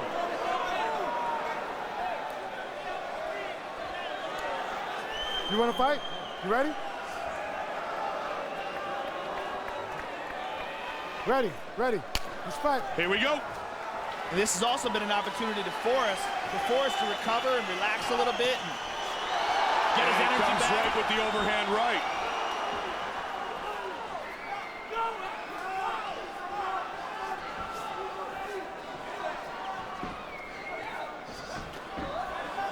Ramirez is looking to set something up here.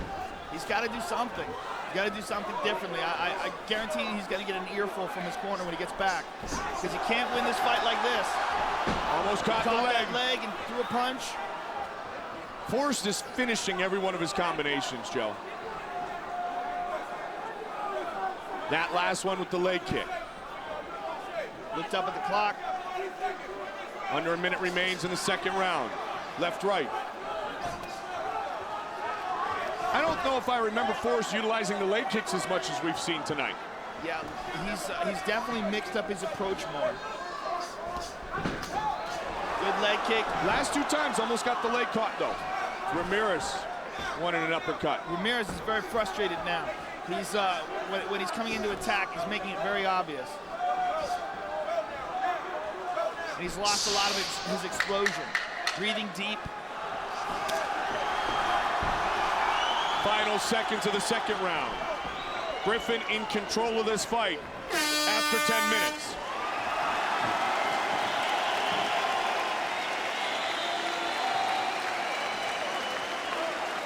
damn it. Sit down. Sit down. Sit down. Sit down. Just as you called it, Joe. Look at here. Look at here. You're down in this fight. You can't leave this fight to these judges. You get me? You got to go to work. Let your hands go. You touch them, then you stop. Who wants this fight? You want this fight? You better take this fight. You want this fight. Let your hands go. You're holding him when you punch. The 1-2 step kick is killing him. The left hook, right kick is killing him. All right? Add the uppercut now. 1-2 uppercut, follow with the kick.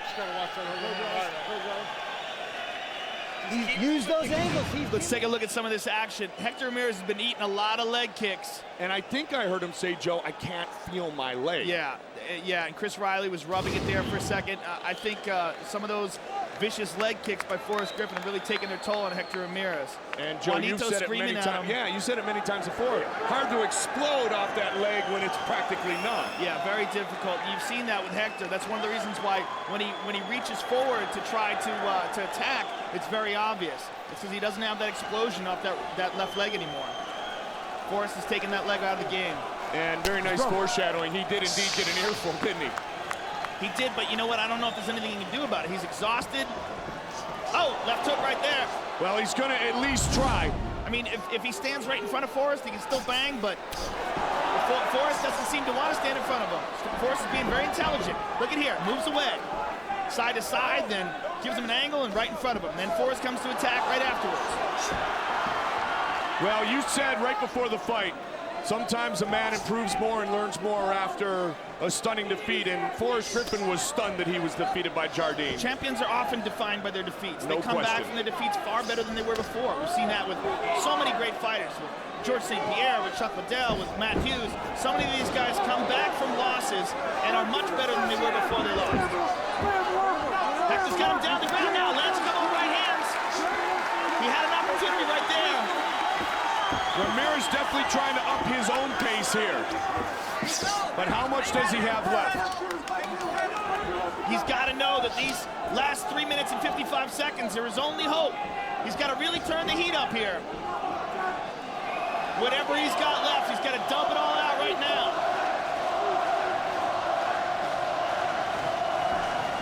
Sold out here at the Odyssey Arena, and they love Forrest Griffin here.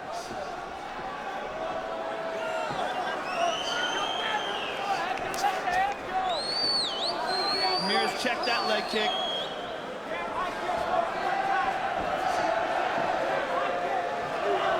Every time he comes to charge at Forrest, Forrest is not there. A smarter and more, I think, good left hook right hand. A more intelligent, and elusive Forrest Griffin, Joe. Good body kick by Forrest and a leg kick afterwards. But it's not like he hasn't engaged on frequent occasion. No, he's engaged great, but he's done it very intelligently. And as he moves away and counters. Good leg kick again and a knee. Using that little step like we've never seen before. Checks the clock again. Jab by Ramirez once, twice. Forrest has got to know that as of right now, he's got this fight in the bag. Taking that mental break from engagement again as he steps away. And again.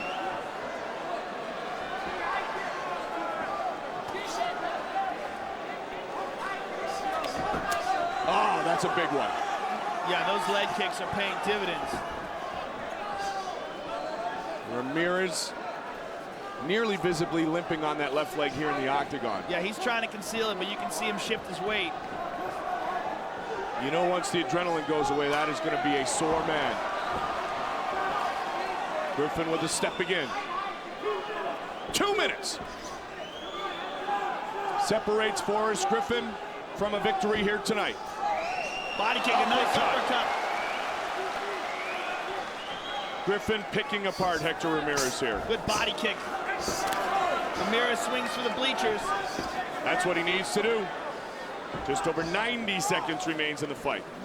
Griffin was bloodied up early in the first round. He has not really been damaged since that point. And if you pull up the shorts on the left leg of Hector Ramirez, you're going to see some serious bruising.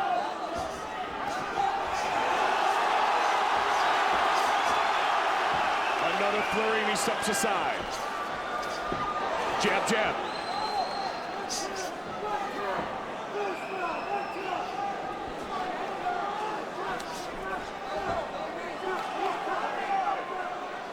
Will he take fewer risks was the big question coming into tonight for Forrest Griffin. Absolutely he has. I think he's taken intelligent risks. I think what he's done is he's utilized good combinations here, and a nice leg kick again. That one hurt. He was very surly this week, doesn't like to travel, not quite as funny and lighthearted. I think what he's done, nice combination by Forrest. Determined still to look for a finish. Good knees. Ramirez is wilting. Good body shots. Griffin well on his way, 20 seconds away from a unanimous decision victory. He's been just as aggressive, but he's aggressive in a more indecipherable way. Much more elusive. Much more varied in his approach. Forrest Griffin. Head kick. Back amongst the contenders at 205. What a performance. Great fight. I don't think there can be any doubt it's a decision right there. Could that be a future opponent for Forrest Griffin? Michael the Count Bisping.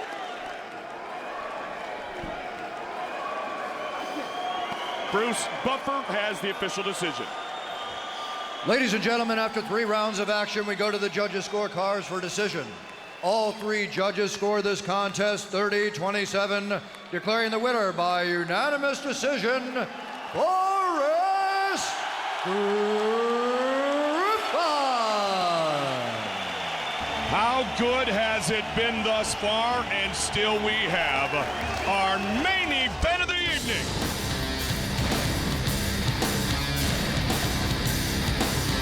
Former middleweight champion Rich Franklin taking on Japanese superstar Yushin Okami, who has yet to be defeated inside the octagon. I'm a fighter, and I come into the ring and I want to put on a good show for the fans. I want to do what I do best, and I want the fans to leave at the end of the night and say, man, Franklin's fight was great.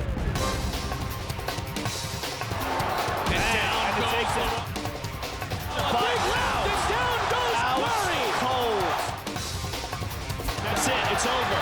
It's over. I come out and I try to throw as many punches as I can, and if I can press the action on the feet, angle off a lot, and do what I do best, and hopefully that'll confuse Okami. If not, then we'll go to plan B.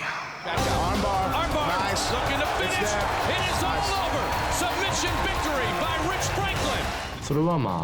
It's a good matchup because Rich Franklin and I are great fighters.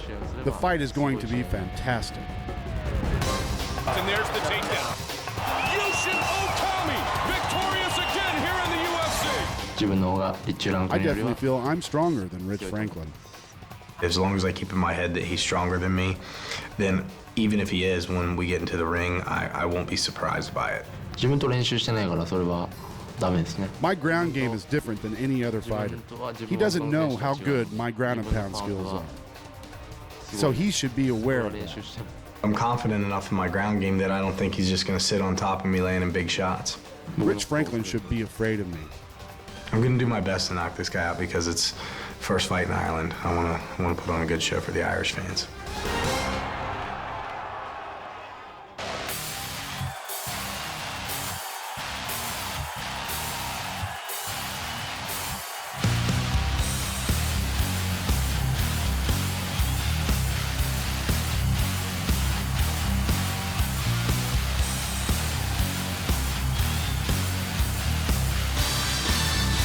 Yushin Okami, very strong wrestler. He's got a judo background. And Randy, he's been known to overwhelm physically his opponent. Do you think that he's going to be able to impose that type of style, in your opinion, on Rich Franklin tonight? Well, that's got to be a strategy. I mean, both guys are big, strong guys for this weight class. It'll be interesting to see if the methodical Okami can slow this fight down and kind of wear on Rich and smother him. That's how he approaches everybody else. I give the advantage on the feet standing to Rich Franklin. Do you agree with that? I think he's more dynamic on his feet. And I have to correct myself. I thought Okami was the one and not Rich out. That isn't the case. It was Machida. Had the two confused. And they're not even both Japanese, so I don't know how the heck I did that. But he's very strong in the clinch, has a judo and a wrestling background, and so far, undefeated in the UFC. His confidence is at an all-time high. He's got those victories over Caleb Starnes, over Rory Singer, over Mike Swick. Got to be very confident coming into this fight against Rich Franklin, who is currently on the comeback trail. Yushin Okami, a headliner for the first time in his UFC career. Ultra confident, ultra dangerous, and if he can defeat Rich Franklin, he will ultimately position himself for a chance to be the next middleweight champion. And just like Rich Franklin, he is an enormous 185-pounder. When he was walking around the hotel, all these guys were saying, is he heavyweight? Is he heavyweight? He looks like a heavyweight. He's enormous.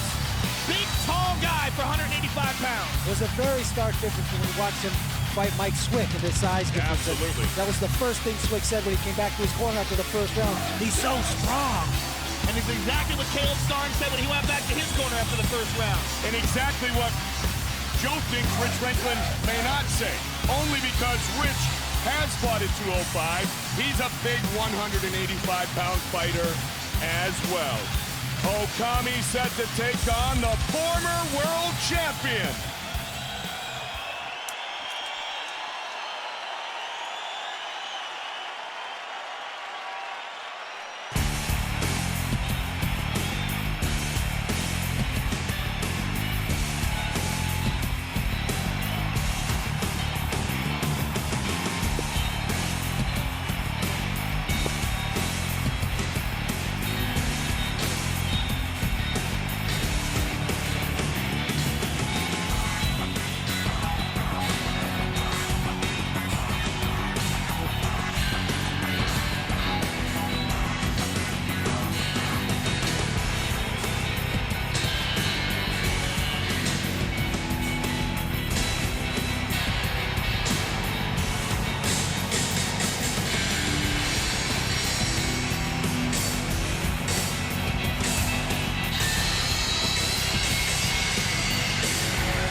Yushin Okami, he's a big, powerful 185-pounder, likes to physically impose his will on fighters. Like Randy said, and like I said, I believe that the difference coming into this fight is going to be his stand-up. Rich looks very focused. He's got that look in his eye. He's definitely here to win.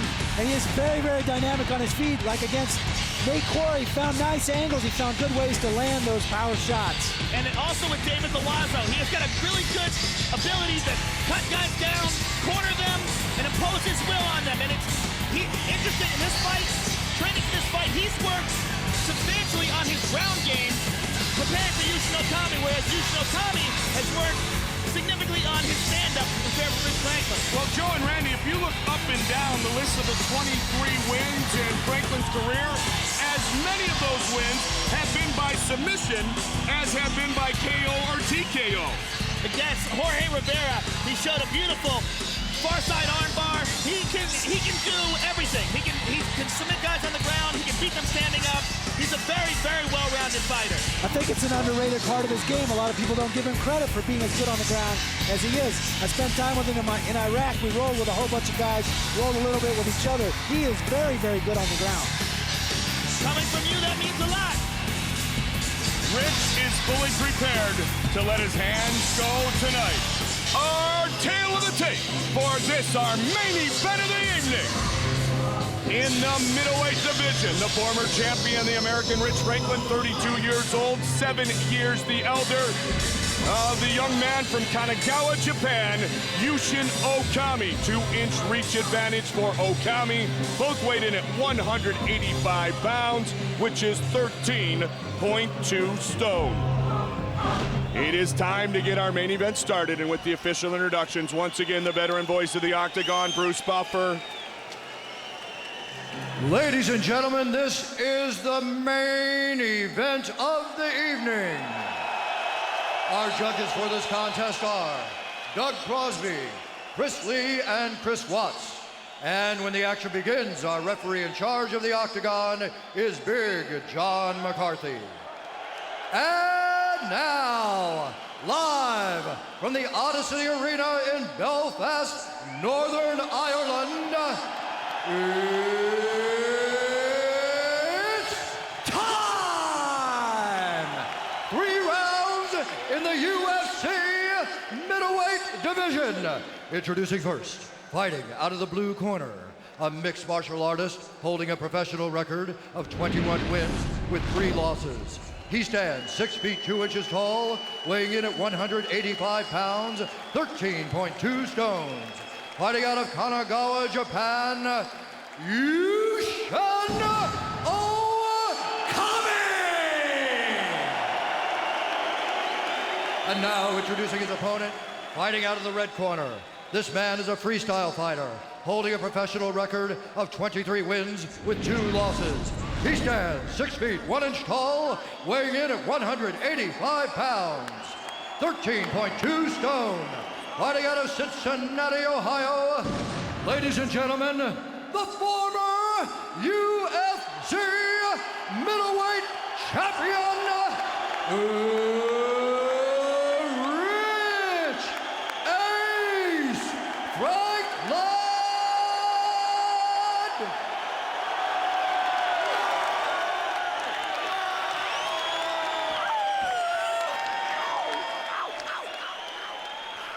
Gentlemen, I gave your instructions in your dressing rooms. Do I have any questions from Yushin?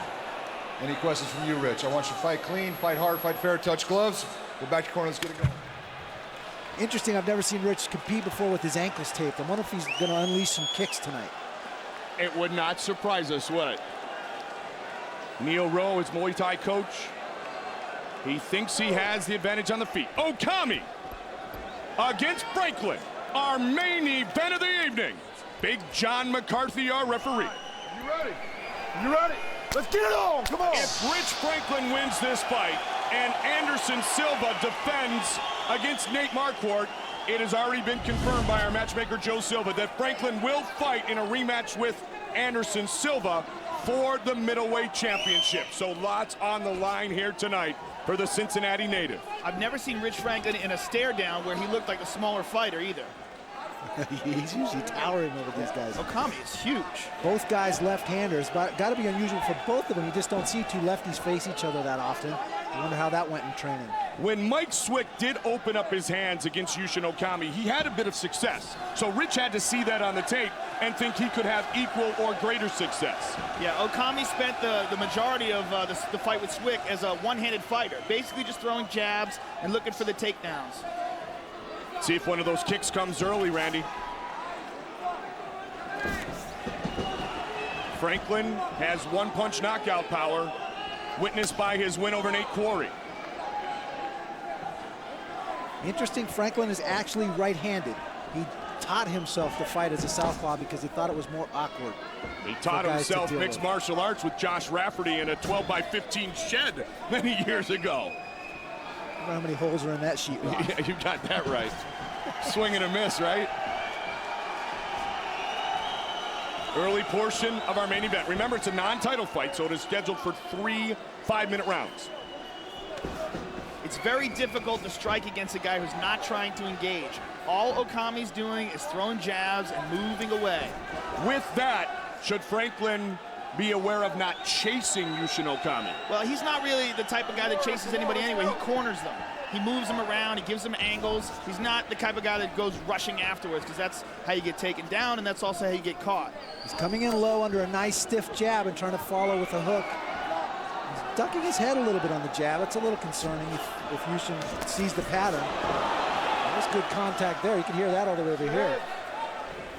Franklin, coming off the devastating loss to Anderson Silva, looked very good and answered a lot of the mental questions, I believe, Randy, in his very strong performance in the victory over Jason McDonald. Absolutely. It's always the key to see how a guy comes back that first fight after a loss. Is he gun shy? Is he have trouble pulling the trigger? I think there's several fighters out there that have been in that situation that we're seeing still having trouble pulling the the trigger. Those were both two opponents, both Yushin Okami and Jason McDonald, were two good opponents for him in the comeback because they're not known for their striking. Trying to size up Okami early as Franklin. Okami definitively trying to set up a takedown. One at least would think. Or at least clinch and control as we see here. Pretty good head movement by Franklin as he comes in behind that jab. Now let's find out if Franklin can match the strength of Yushin Okami, Randy. Yushin Okami with double overhooks. Franklin with the better position double underhooks. But with the judo skills, that overhook is not a problem for Okami to step across and try to throw. Franklin has been defeated just twice in his career, by Machida and by Silva. Using the knees. So is Okami.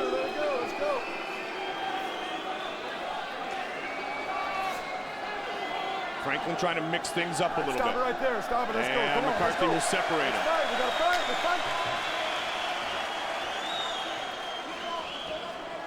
Southpaw against southpaw. Good There's the by first Rich low Franklin. kick right there. Didn't really set it up, but it was a surprise. Landed nice.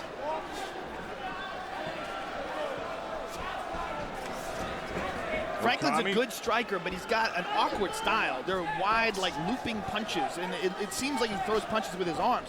Very effective, but it's a very unusual striking style. It's got to be different facing a left-hander too. He's much more dynamic and used to stepping outside that lead leg and dealing with right-handers on a regular basis. Rich saw that one coming from Okami a second ago, ducked under it nicely. I mean, this man, Rich Franklin, has beaten a who's who inside the octagon. Evan Tanner not once, but twice. Shamrock, Quarry, Loazo, most recently Jason McDonald. 23 wins overall for Franklin, 21 for Yushin Okami. Speaking of McDonald, nice job of him coming back tonight. That was, it's been an incredible night, Randy. Big leg kick there. Those are going to start to chop Okami down and give him another dimension to think about below the waist, and that'll make the upper body shots and the punching that much more effective. Yushin Okami didn't really do much that round. Yushin likes a slow pace. He's more of a counter fighter. Listening, rhythm and feints the whole time. George Gurgel. Breathe, heart rate down. He's not that strong. He's not UFC strong. veteran. There you go. Hey, I like it. You look good. Don't worry about pleasing the crowd. Did I win the round? Yes. Oh, yeah. Yes. Don't worry about pleasing the crowd. You look Do your great. thing, okay? You're listening perfect. Keep your chin down. Don't do that. Keep your chin down, your hands up. Keep your chin down, your hands up, okay? And your feints. Your feints are perfect. You get him off. Keep your left hand up. Keep your left hand up. He has no chance. Neil Rowe in the background outside the fence, his Muay Thai coach. In the corner of Yushin Okami. Franklin giving a little different evaluation than we've heard from some of the other guys, saying he's not that strong. I would like to hear what they said in Yushin Okami's corner. Well, you did. I'd like to hear it in English. Franklin and Okami start of the second round. All right, you ready? You ready? Let's get on. Come on, round two. What can or will Okami look to do differently here, Randy? I think he's got to mount some offense. He can't just let Franklin pick at him like this. He's got to step it up. He's got to take a little risk, step outside the box, if you will, a little bit, and let something go. Perhaps very much like you have done many times, throw the hands or the legs a little bit to set up a takedown attempt. Well, and he got to the clinch. I'm just surprised he wasn't more active when they did get to the clinch. He had double overhooks. He could have been a little more dynamic with his hips there and tried for a takedown, tried to put him on the ground.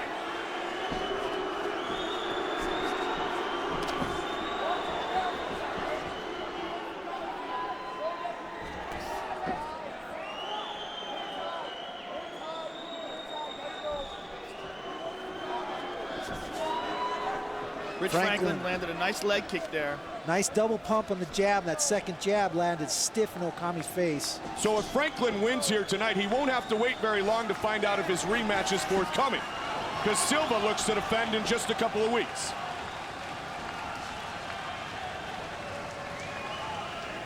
UFC 72 victory, Odyssey Arena, Belfast, Northern Ireland. Mike Goldberg, Joe Rogan, UFC Hall of Famer and heavyweight champion Randy the Natural Couture. Interesting you said that. Micah Silva has a very tough test in front of him. Nate Marquardt is no joke. question. It's a great style matchup for Nate. He can put that fight on the ground. Oh, head kick by Franklin. Coming right forward. over. It's about time Yushin Okami gets going. He's got to do something. Funny here. you say that, Joe, because I was just going to say to you, to illustrate the point that Randy said, he's got to go into an offensive mode at some point. I mean, he's made 0 attempts to take Rich Franklin down, which is kind of surprising. I expected him to be patient in the beginning of the fight, but, you know, we're deep into the second round here, and he's done nothing. Oh, leg kick himself. Nice.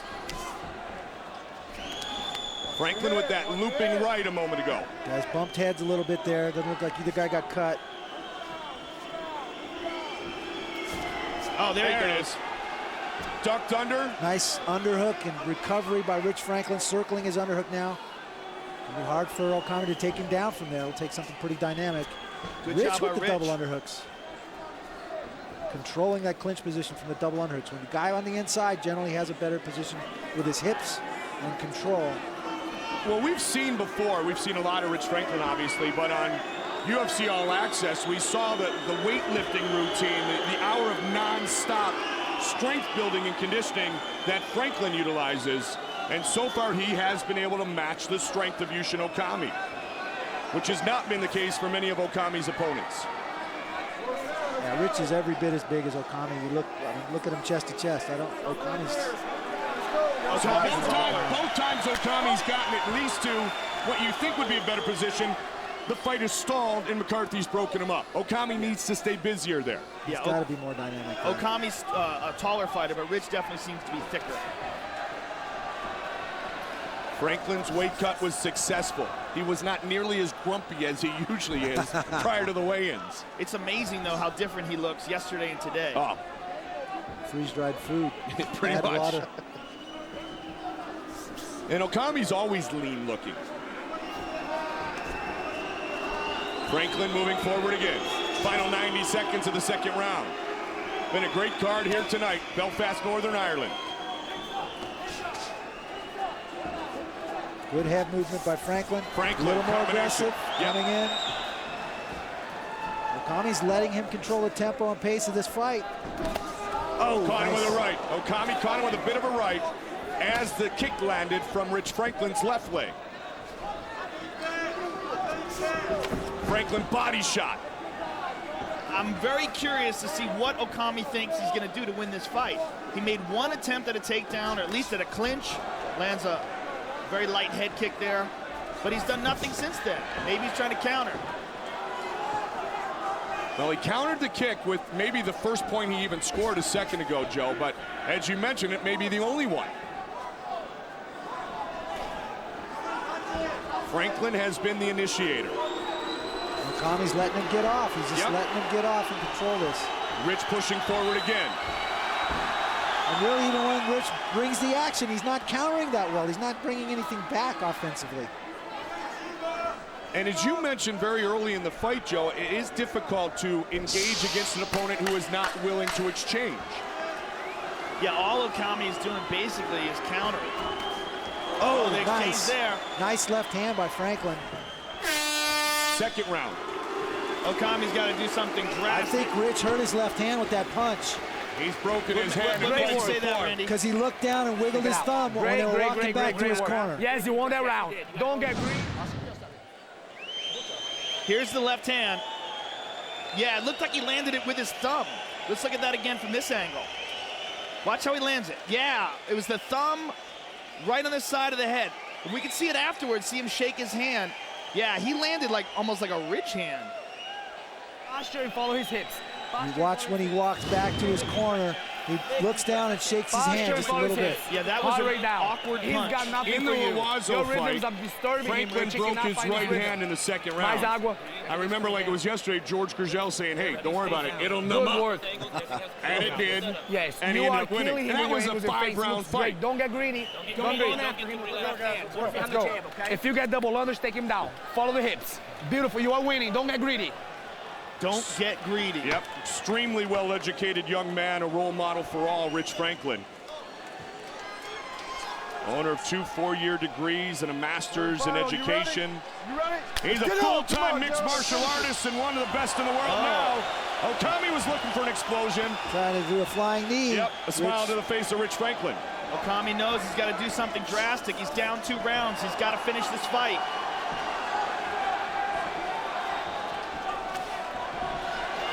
Franklin got a hold of the leg for just a millisecond. Like he wanted to take him down and then lost his grip on the shin. Is there a reason for Franklin to think about a takedown?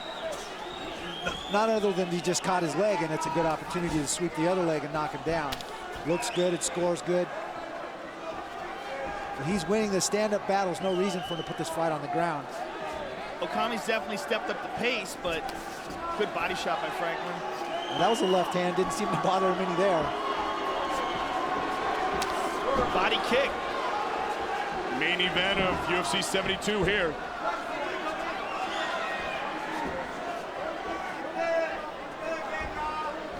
Rich has got to be careful hanging his head on that side of Okami's body. Would catch a knee. There's the takedown. There it is, perfect side control. Nice trick by Okami. Rich got a little out of position. Rich will try to shake the hips and get to guard. Mount. Nope, Rich has got a knee in. If he can stick that knee through, he's got half guard. He's got to stick that knee up and high and then get his ankle on the outside. Okami's keeping the pressure on him. Rich holding on, trying to close the gap. Still got plenty of time, 3.5 minutes to go. Watch the back of his head, watch the back of his head.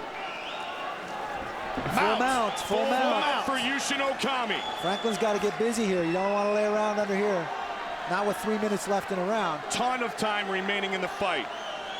First time we've seen Okami have any type of success and control in this fight. He's crawling up to a higher mount, too, which is going to be harder for Franklin to get out. Franklin does a nice job. Franklin.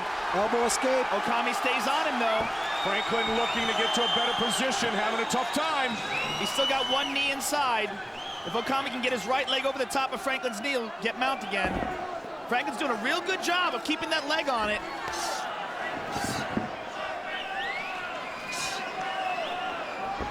He's got the butterfly. He's elevating him, but man, Okami's got a great base. Outstanding base. Franklin trying to get into guard. Trying to get Okami within his guard. Even a half guard here to neutralize a bit. Staying balled up as Rich Franklin tried to escape out the back. Creates a scramble. He'll finish a single. Okami's got a guillotine, though. Rich has got to be careful here. Rich has got his head up and pretty high. He checks the clock. 2 minutes and 5 seconds. He's got it. He turned it. He turned it. Rich is going to get out. Rich is going to get out. He's got an arm in the lock. And he does. Great job done by Rich Franklin. Scramble for Okami. Now Franklin crawling to the mount position.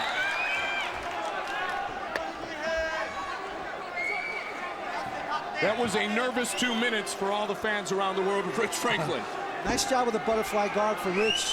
Okami standing up. Rich Rich looks him down to the ground. Rich has got his back. High single. Rich Franklin is head behind. 90 seconds remain. A high cross position. Checks the clock again. Work it out. He survived. Kimura attempt by Okami. He's got it loose. Oh! Can he finish? Can he tap Rich Franklin? It's not the best spot to tap him because he's got it half guard. He's going to roll out. He's going to roll his arm out. He's got full guard. He's trying to get it. Franklin almost out to position. Franklin's got to roll to relieve the pressure. Franklin's in deep trouble. He's in deep trouble now. Real bad trouble. Real bad. Franklin trying to survive again. Franklin's okay now if he can keep his arm close to his body like this. If Okami can snap it on the outside and pull it away from his body, that's when he's in trouble. Rich trying to make the adjustment. Yep, and Okami needs to know he's got to do this soon, guys. He's going to come up in omoplata position again. Franklin rolls it out. And Franklin escapes one more time. Posture's up big now, looking to bring some shots down on Okami. And now he's 25 seconds away from victory. What a great round.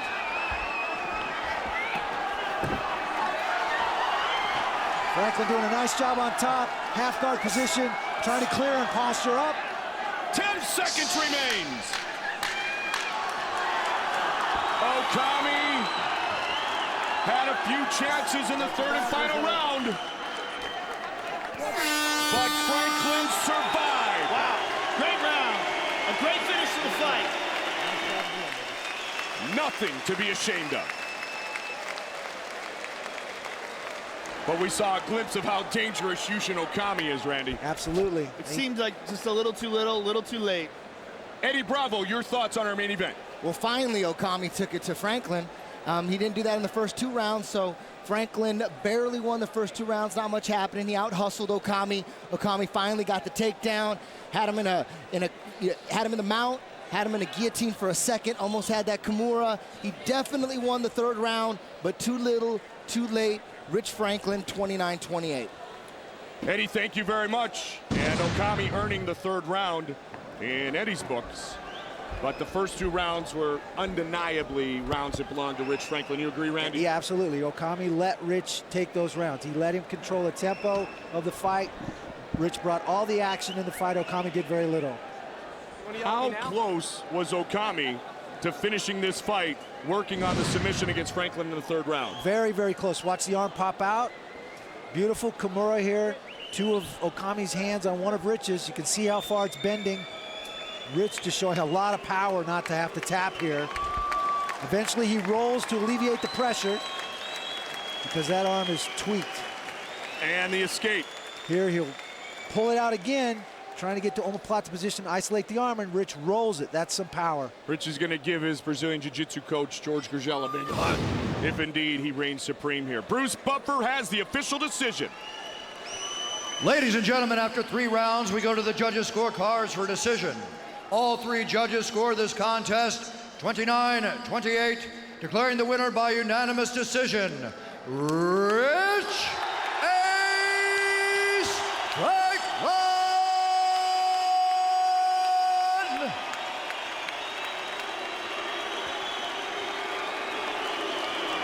He has done what he needed to do. And here is Joe. All right, I'm here with the winner, former UFC middleweight champion, Rich Ace Franklin. Rich, congratulations. It was a tough fight, very precarious 3rd round. How close was that Kimura? It was pretty close. I mean, there was a lot of pressure on my shoulder. He had me a little nervous, but I just kept moving and posting my head the way that I should, trying to be leery of the triangle, and I was able to pull out of it. Now, all his previous opponents had said how strong Okami was, but basically you overpowered him in this fight. You agree to that? Yeah, I tried. Every time we clinched, I tried to make sure that he was on the fence the most. I slipped up there in the 3rd round and gave him that trip. I knew better than that. I knew that's what he's good at, and a little disappointed, but it happens. Well, you pulled out the victory. Take a look at the big screen and talk us through some of the action here. You know, when we kept, this mat's very slippery, so I kept trying to fight for center control of the logo here. And, you know, my corners kept telling me, run the feint, run the feint. He was trying to suck me into something big and then counter off of it. And here's the trip. We're already to a different piece. The decal was a problem? No, the decal is what keeps my footing. So the decal's good. The rest of the mat was... Yeah, I was trying to fight for position on this decal the whole night. Maybe we just need a big Zenergy decal over the whole octagon. Something. Well, congratulations on your next fight, your comeback trail. Now we understand your next fight afterwards will be the winner for your middleweight title to get another shot at it. How do you feel about that? If that's what's next, then that's what's next. Well, congratulations again. We look forward to seeing you again. Rich Franklin, ladies and gentlemen. Oh, a great reception for the victorious Rich Franklin. And I like the mental approach that he has taken to trying to recover from the disappointment of losing his belt a couple of fights ago. Because Randy, the interesting thing is he keeps saying whatever is next is next. And that's a very strong cerebral approach to take. What a night indeed. As for the first time ever, we came to Ireland. Executive producers of the Ultimate Fighting Championship, Frank Fertitta III, Lorenzo Fertitta, and UFC President Dana White. Our supervising producer is Greg Borsari. Director of production, Tim O'Toole. Our show tonight, once again produced by Bruce Connell and directed by Anthony Pasquale Giordano. Technical producer Alan Connell and his crew have done a great job, as has our matchmaker, Joe Silva. It was a magical battle in the lightweight division between 2 Ultimate Warriors, and ultimately, the Celtic Warrior reigned supreme here inside what he called his dream location. Our crew has worked so hard this week to bring you 2 different sets of fights from all across the world, and they should be congratulated as well. Jason McDonald victorious. The crowd was amped from the get-go, and they were justifiably excited about Forrest Griffin, the light heavyweight winner of The Ultimate Fighter 1. Griffin looked better than ever, and he wins tonight against the sick dog, Hector Ramirez. And in our main event of the evening, Yushin Okami was separating Rich Franklin from a rematch perhaps with Anderson Silva for his middleweight title. And Franklin was victorious. For all of us here at Zuffa, Mike Goldberg saying so long until next time. We see you right back here inside the Octagon.